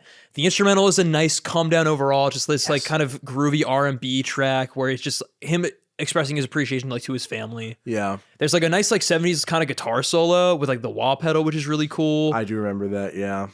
Though the ending with the rendition of You Are My Sunshine was really unnerving to hear with like the mobile music in the background. Yeah. Didn't like that. Real. For real, actually. Like other things, but I have something to add to that. Yeah. Other things, like the clean vocals on this track are also decent, I will say. For Corey Feldman standards, they are decent. In terms of power scaling. However, the auto-tune in one moment in particular was crazy noticeable. The song definitely has the building blocks to almost be good, but ultimately fails in execution. Yeah. I would also like to add to the You Are My Sunshine bit. Yeah. Evan texted me because he had told me the first album he listened to in his brand new headphones was this album because I was sending him like a track by track like reaction to each one. And he told me the funniest thing ever. He said, and I quote, "This track is where the Smile Sessions handshake with Corey Feldman." For Beach Boys fans and fans of psychedelic music, that's hilarious. That's fucking crazy. Oh, that's awesome. Honestly, I laughed very hard at that when he said it. Because only Evan could say that. In just that way. The perfect, like smile, handshake emoji, Corey Feldman. I love that. I told him, you're probably the only fucking person who's ever compared this album to fucking Smile by the Brian Wilson. Crazy. Whew. But I think that's all I have to say. I think the last thing I'll say is that I texted you this, but this is surprisingly U2 coded, like on Songs of Innocence. I could very much see that. But otherwise, it's just kind of weird. The next track, For My Love, sounds like a YouTube ad. Yeah, I could definitely see that. Also, unfortunately, kind of an earworm in like the worst way. The lead vocals, they sound fine, but this time the backing vocals sound bad because they sound like Eric Cartman, which is so weird. Honestly, compared to what we heard before, though, it is considerably better than like the majority of the album. It's just kind of chill. It's like a traditional ballad with like some folksy country twang. The song also like reminded of like We're Never Getting Back Together by Taylor Swift. I could definitely see that. There's a couple tracks in here that sound like other songs, like Love and Lies. I couldn't put my finger on it like to what it is. It sounds like school dance music. Specifically, I clocked that as like Neon Lights by Demi Lovato. Okay, yeah. Baby, when you look up at the sky, you'll be shooting stars just passing by. That's been fucking eating away at me since I listened to this album. Thank you so much, Matt. I don't know like when it was that I realized that, but I like thought of that and I forgot to write it down. So thank you for reminding me in a way. This is where Matt shakes hands with AJ.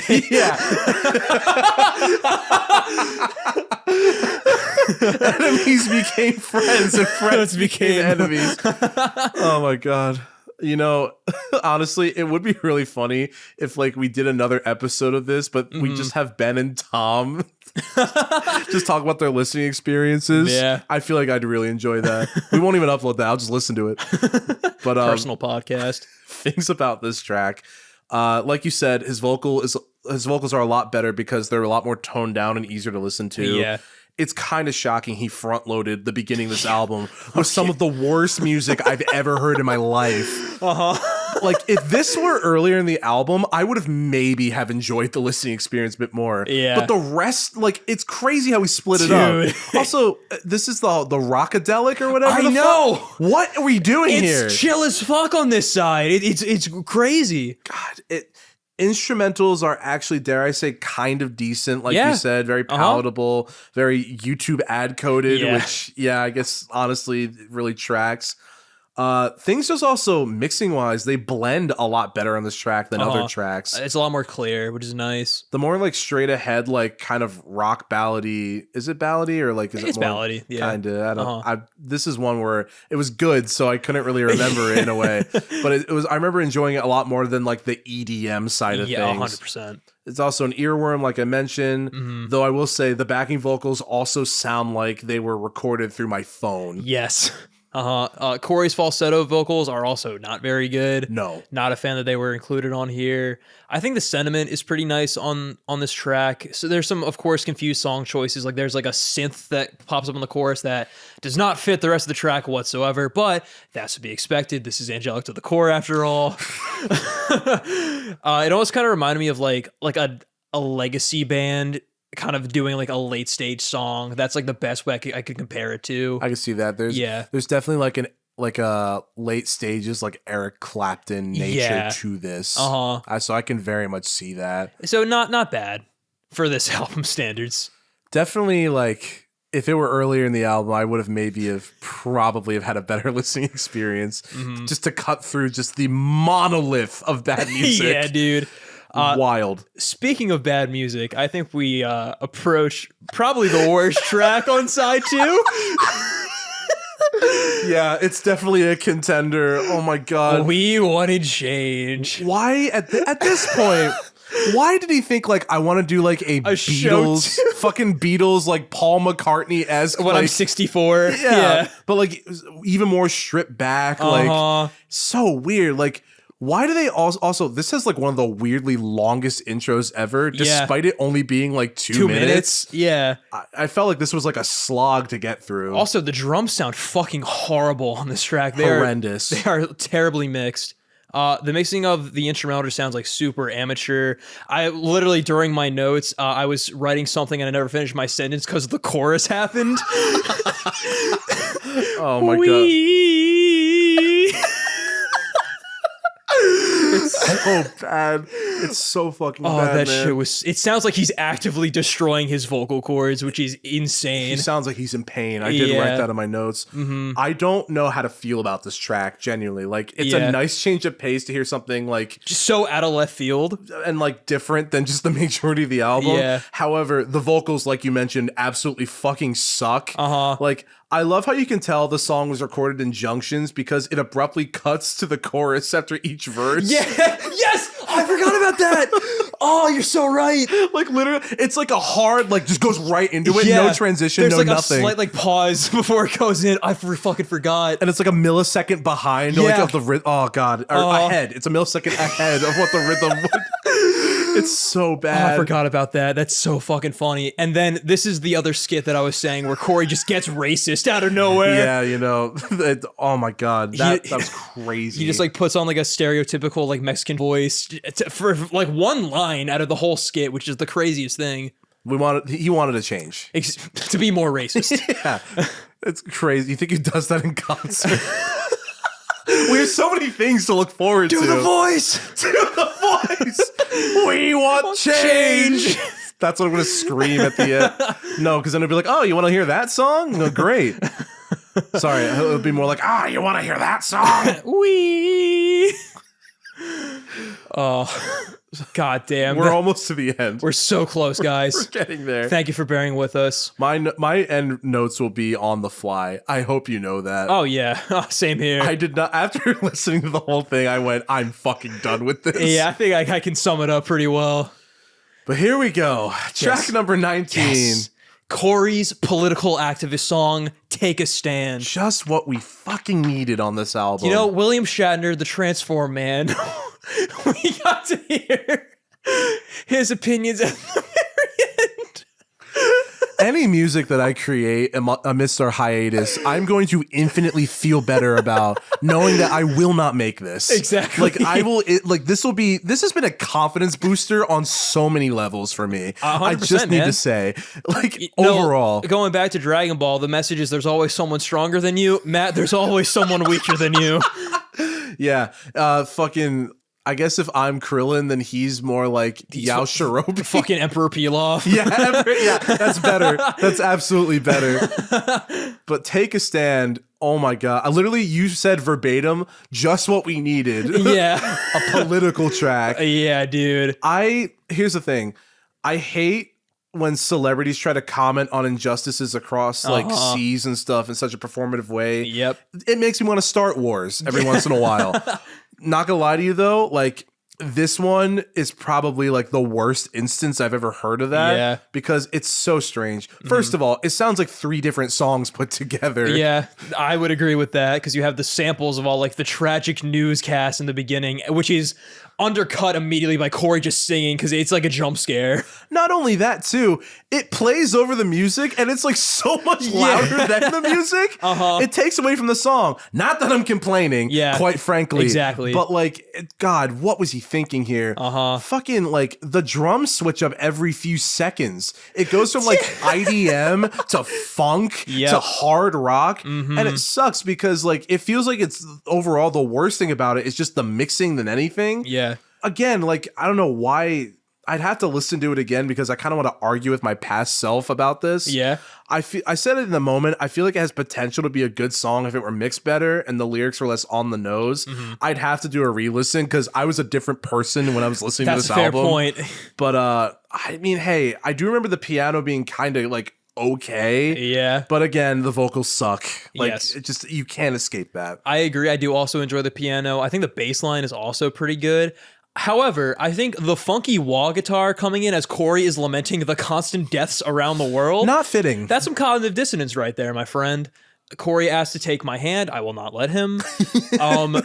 Like you said, the sentiment of this song is nice, but it is the most basic surface level execution of this concept. It is literally the bait in American Psycho where Patrick Bateman just like says like what we need to change about the world as a song, but played completely straight once again. And for my last note, I wonder if there's a timeline where this song ended war. They were just like, turn it off, please. Mutual peace, Corey Feldman ended war. God, this song, at this point in the album, I was so just like, I need this to be over. Yeah. I really tried, everybody, to listen to this in one listening session. And I got to like 6 tracks and went, oh no, this is not a... I actually got to We Want to Change. That was as far as I got for my single re-listen today. I think today, like, because this is the first time, like all my notes, I think today I got up to I got up to Bad People. That was, oh wow! Like I stopped after Bad People. Like once I saw Duh was coming on, I went, I'm not doing this again. I'm good. Shall we get to the third from the bottom? Yes, we're so close, guys. Remember 222 parentheses Corey song. This song is such a nothing song. Yeah, I think like these last two didn't really, surprisingly, nothing too memorable about them besides the fact that they were unmemorable. And the fact that it tells me to remember makes me want to remember it less. Exactly. You know? Yeah. What do you think? You're the Alamo? Fuck that. No. God. Had the same tragic impact, though. I think at this point, like, my spirit was just breaking. Yeah. Like, I remember I was just like, this is genuinely, like, I don't have anything to say about it. Yeah. I remember his vocal delivery kind of sounded like I Can't Put My Finger on It by Ween, but with none of the payoff. No, or the fun. Or the fun. Yeah. I was just so jaded. And I guess, like, the horn section, if I had to say anything good about it, was, like, okay. Yep. But literally, I could not recall the song if you paid me. Mm-hmm. I think that's a very fair assumption. This is another kind of Michael Jackson throwback with this like very upbeat, groovy guitar riff. And the grovelly vocals, of course, come back on the verses because it is a Michael Jackson throwback song. There are at least some fun 80s synths on here that provide the melody on the chorus. As well, I also like the saxes on the bridge. Like, that's not too bad. It's unfortunate that they're underscoring another spoken word section. Oh my God, I forgot about that. Also, his backup vocals are a constant hook, and it's like super tiring because they travel through both channels, so it makes it even worse to listen to. Oh my God. And there's also a bit where he's like talking on the phone, and like he interrupts himself singing like with this inclusion, so it's super distracting. I forgot about that. Yeah. My spirit was like so broken by the end of this, I couldn't take it anymore. I don't blame you, man. But it's like you said, in the grand scheme of things, it's not the most memorable when you have tracks like fucking We Want to Change a little bit beforehand. You would think with everything we've said so far, there isn't anything else to say about the rest of the album. Yeah. I do have a considerable amount of notes for the next two tracks. Yeah. Which is crazy. I know. 22 tracks, and I have individual personalized notes for both. every single one. All right, Matt. Last song, penultimate track. Penultimate fucking goddamn it.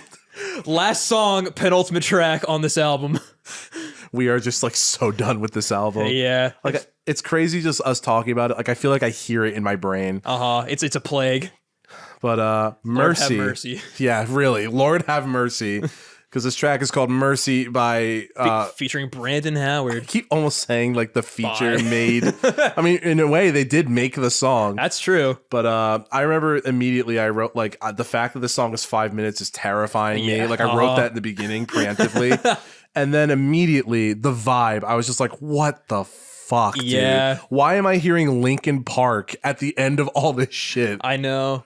I thought the intro kind of sounded like Sledgehammer by Peter Gabriel with like the ambient kind of like flute samples towards the beginning. A lyric shout out. I was walking down the street and I was hurting, thinking about my niece. The world is toxic and mankind is a disease. Rhyming niece with disease. Yeah. In 2016. God, insane. Yeah, when I said Linkin Park, I meant like, the instrumental underneath his vocals was giving like Linkin Park kind of like that era of where rock was there. I gotcha. Fucking, it's just such an odd vibe, especially at this placement in the album. Like, what are we getting hyped for at this point? It's the end. Literally, like, what the fuck am I supposed to take away from this album? Mm-hmm. The instrumental sounds like so thin and like indistinguishable, but like also dramatic for no reason. The mixing of the vocals in particular is something else. Yeah, dude, we got auto-tune Corey like all across this track, which feels very inappropriate for the back half specifically. That shit belongs on Funkadelic. Yeah, really. Get it straight, Corey Feldman. Yeah. What did I pay this to listen to this album for? God, like the one thing that just immediately was like, what the hell is going on is in the instrumental, there's a tempo change. Yes. Like, right? Literally out of nowhere at the 2-minute 30-second mark. Yep. And it takes more of like a Britney Spears pop, like 90s type shit, I guess. And I guess, again, it's not that bad compared to the rest of the album, But like, this is a lot to take in at the last phase of the album. Yeah. I didn't think he was capable of doing like full on switch ups like that. Just the drop of a hat. It's crazy. He barely managed with fucking We Want Change. Yeah. And that was the same song. That's what's so shocking about that. I think it's funny you mentioned that like it has kind of a Britney Spears sense when it switches onto the tempo change. I feel like this album is almost like a Rorschach test where you can just like apply whatever your mind thinks of it because there's just so much chaos happening. That's such, honestly, what does this ink blot of an album make you imagine real quick? Because like that part was giving me like gospel funk vibes, so I'm like, well, how the fuck does that happen on a tempo change? It's unbelievable. One thing, the backing vocals are at least better, and I feel like because he hired an actual like gospel choir, which is really the big thing. But like hearing like a bunch of good voices kind of almost gives the song like lift, which is remarkable for sure. And kind of a nice touch, but I'm just not really sure what I'm supposed to take away from this besides my life. Lord have mercy. Holy shit. I can't believe I wrote that. God. And then it ends just so abruptly, it does, which I love so much. I don't have anything else to say about it. I think that's the perfect way to like to close out the album before the last skit. Yeah. The last track is called Closing Skit, Welcome Home Angels. I love at this point in the album, he's just like, let me tie this all together somehow. Yeah, dude. With the most nothing, like, what, like minute? Yeah, of him playing, I guess, the devil or God? That wasn't clear. Yeah. That wasn't clear at all. It was just big, booming voice. Like, if I don't know if he was opening up the gates to heaven or to hell. The pits of hell. Maybe that's the question of the week. I guess. Yeah, what do you think? A Rorschach test. Yeah, really, honestly. But Matt, it's funny you mentioned this is a concept album, remember? So this is the full circle moment.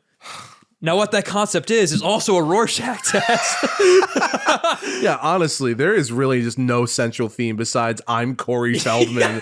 Hear me roar. Hear me core. Hear me core. Damn it. Fuck.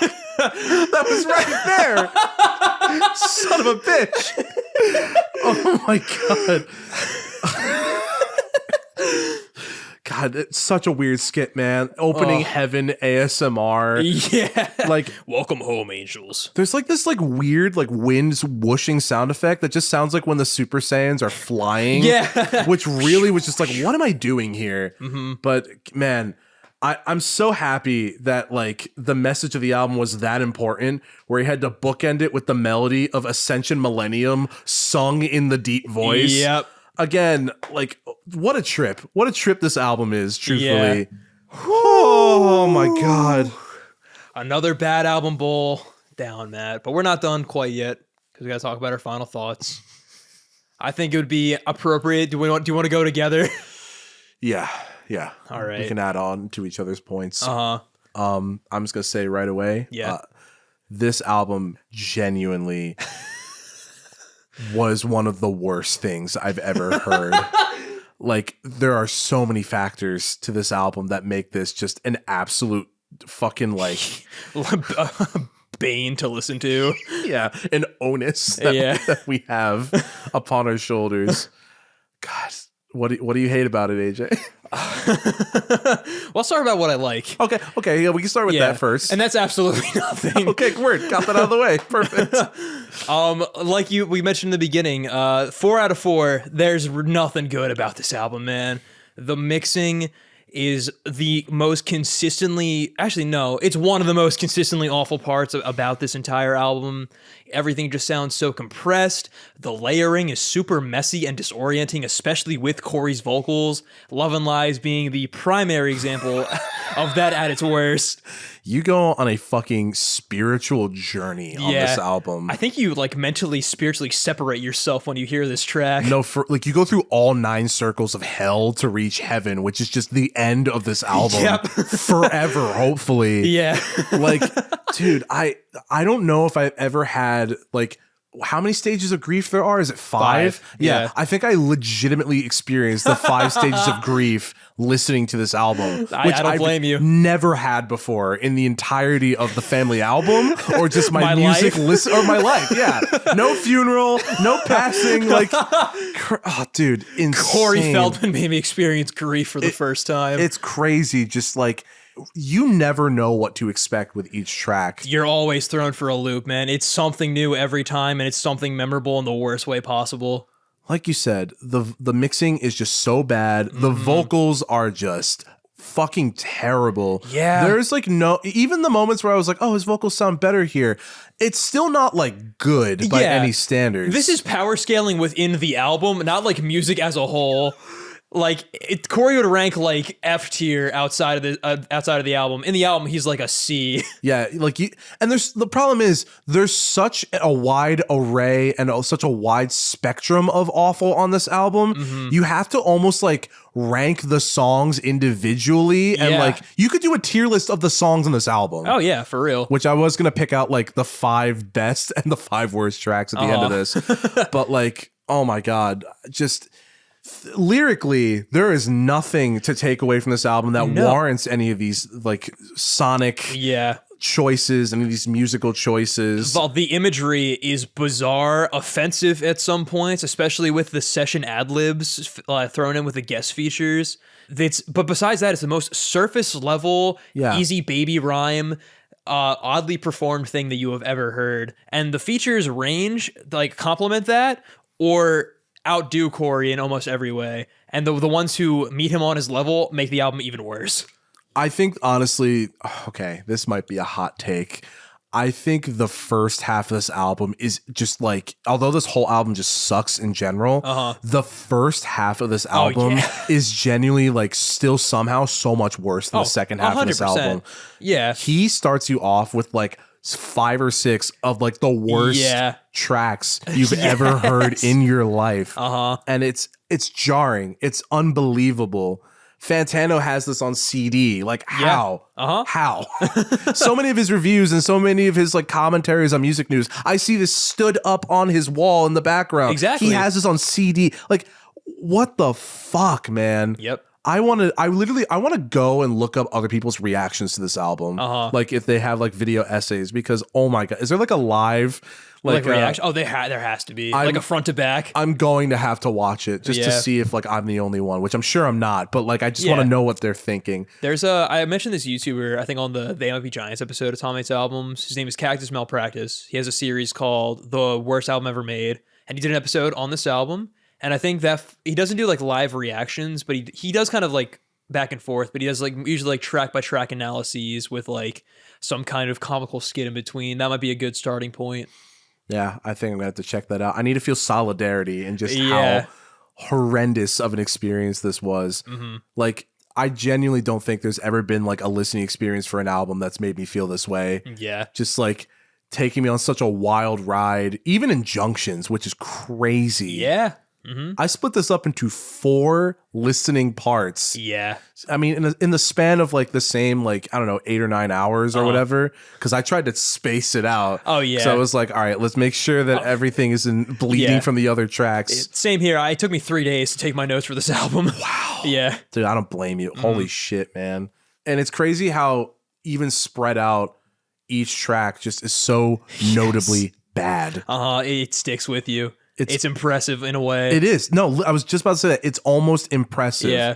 Like, this is inaccessible music unintentionally, and it's unbelievable. I don't even know what else to say. Like, honestly, this album is horrendous. I guess in terms of like next steps. Yeah. Do you want to maybe give like our rankings and then maybe try to choose the best and worst tracks in the album? Sure. And then finally have the age-old question answered. Is this better or worse than last year's worst album? Ooh, I like that. I like that too. Yeah. Well, for my rating, easy F tier, of course. Yeah. In scaling with my other F tier albums, I think it might be at the top though. Interesting. Because I think my overall listening, it's awful. It's not a good album whatsoever. No. But I think I had the most fun with it in comparison to the other albums I have in F tier. Like Bailey Zimmerman was fucking horrible, boring, and atrocious to get through. Awful. I've said way too fucking much about Cry Baby by Melanie Martinez. And then Nostalgia Hurt Is the Wall and Roger Waters' Dark Side Redux are just like offensively bad because they actively don't understand and diminish the impact of like the albums that they are reworking or parodying. So I feel like this is just bad music that's just kind of entertaining to listen to. So it kind of gets like that pass as like the best of the worst. That is a very just take. I think, unfortunately, like, well, not unfortunately, rightfully deserved. Yeah. This is also going to easily go in F tier for me. F for Feldman. Like, oh my God, just this album listening experience was just absolutely horrendous. I feel like compared to other albums that I like liked and disliked in the past, there's no way.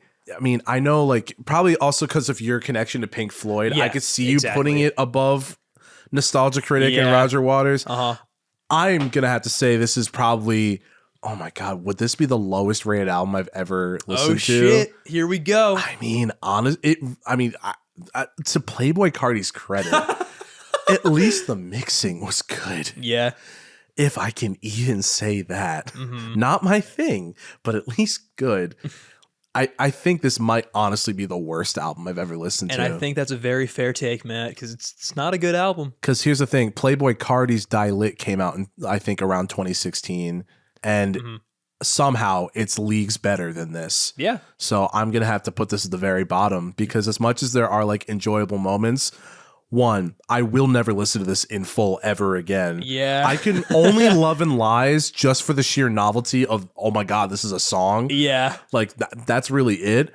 But like, Jesus Christ, man, it's way worse in my opinion than the Nostalgia Critic. Yep. Because I feel like you can kind of dismiss the Nostalgia Critic. Of course. Because, I mean, it's him not understanding the already pre-written, pre-published material. Same with Roger Waters. That's a whole other conversation there, which we did a whole episode about.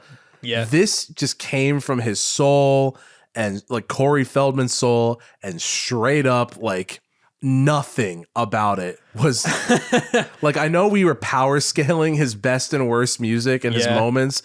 There is nothing redeemable about this album as a listening experience. Just as a whole, it is bad. Yeah. I even to Playboy Cardi, I feel like it would be a disservice to any other artist to put it above any other artist. I see. Like, this shit sucks.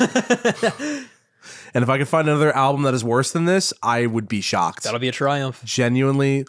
Oh my God. Well, if we ever come back for next Bad Album Bowl, that's your goal, family heads. Yeah, find an album that's worse than Corey Feldman. Well, I guess that's your opinion then on if you think it's worse than last year's winners. And I guess that is also my opinions too. I guess it's true, yeah. Yeah. I mean, this is also infinitely worse. No question about it. Infinitely worse than the Transform Man. Oh yeah, 100%. Like we established that like very beginning. Yeah. It really is, as you say, it is like the Nostalgia Critics The Wall versus U2 Songs of Innocence. Like straight up, no question. Like one is a lot worse than the other one. Completely different leagues. Yeah. So what would we say are the worst tracks in the album? Lickety Splickety. Duh. Without a doubt. Yeah. Duh. Yeah. I mean, Love and Lies. Here's the problem. Yeah, it's bad, but it's fun bad. It really is. Yeah. What is it? We Stand Together? Take a Stand, we Want Change. We Want Change? The Beatles one? Yeah, the Beatles one. We Want Change. We Want Change. Yeah, that one.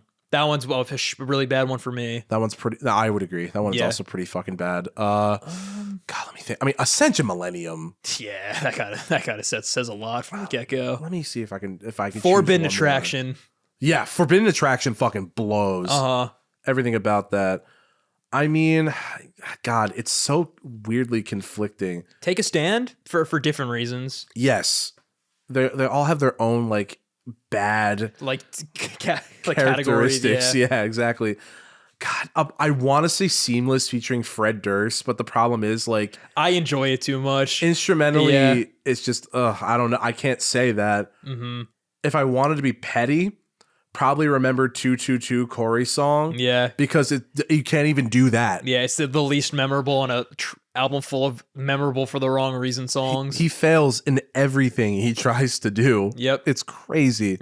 And if there were like the best songs on here, Bad People for me is up there. Bad People, definitely. Unfortunately, though, that's just like not for the reason he wanted. Yep. I mean, I'm not going to put Love and Lies there because like as much as it gave me personal enjoyment of like what the hell am I listening to, I cannot do that. Cross the Line, I guess, is one of the better moments. You Got Me. Yeah, I would agree. Maybe like I was about to say Negativity. Absolutely not. I mean, I don't know, man.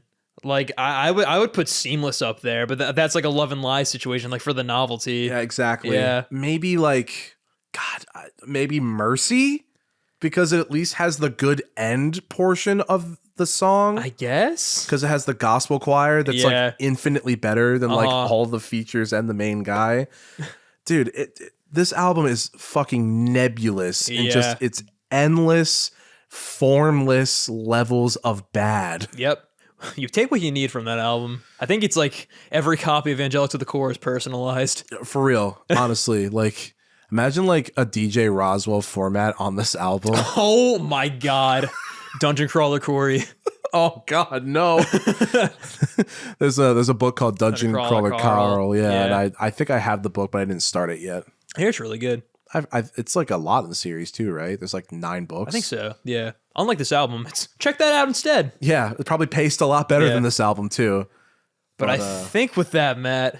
Oh my God. That'll do it for this year's Bad Album Bowl special. Oh my God. Yeah, it sure was special. Yeah. Jesus Christ. Yeah, this was I feel like, honestly, I didn't think a cathartic recording experience could ever like trump the Nostalgia Critic ever. Yeah. But this I think did it genuinely for me. I'm glad, man.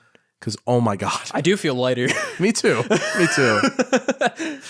Oh my goodness. Yeah, this was thank you so much for voting in the Bad Album Bowl. I know I said that with vitriol, but I'm thankful for the engagement, just not the outcome. We never are. Oh man. But yeah, for real, thank you for participating. As always, it's a lot of fun to host these, even if we do suffer along the way. It's all for you guys. So we hope you enjoy our commentary as well as just the event as a whole. Yeah, for real. It is genuinely fun for us to promote and just like have you guys get like into it. And if this album that we just talked about is a Rorschach test, tell me what you think are the worst tracks in the album or what you think are the best ones. Do you disagree with our opinions? Tell us. I don't know why you would, but like, quite frankly, I'd be very interested to hear any arguments. They're defenders of the core. Yeah, defenders of the core. If you want to defend this album, I would love to argue with you in the comments. I won't even do it on the Family Album fucking account. I'll do it on my personal. We can hash it out over the phone if you'd like. With Matt's phone number at in description. Yeah.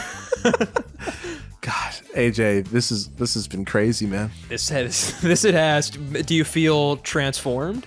One might say. Do you feel angelic? No, I really don't. Angelic to the formed. Oh my God, yeah, that's the title of the episode. Yep.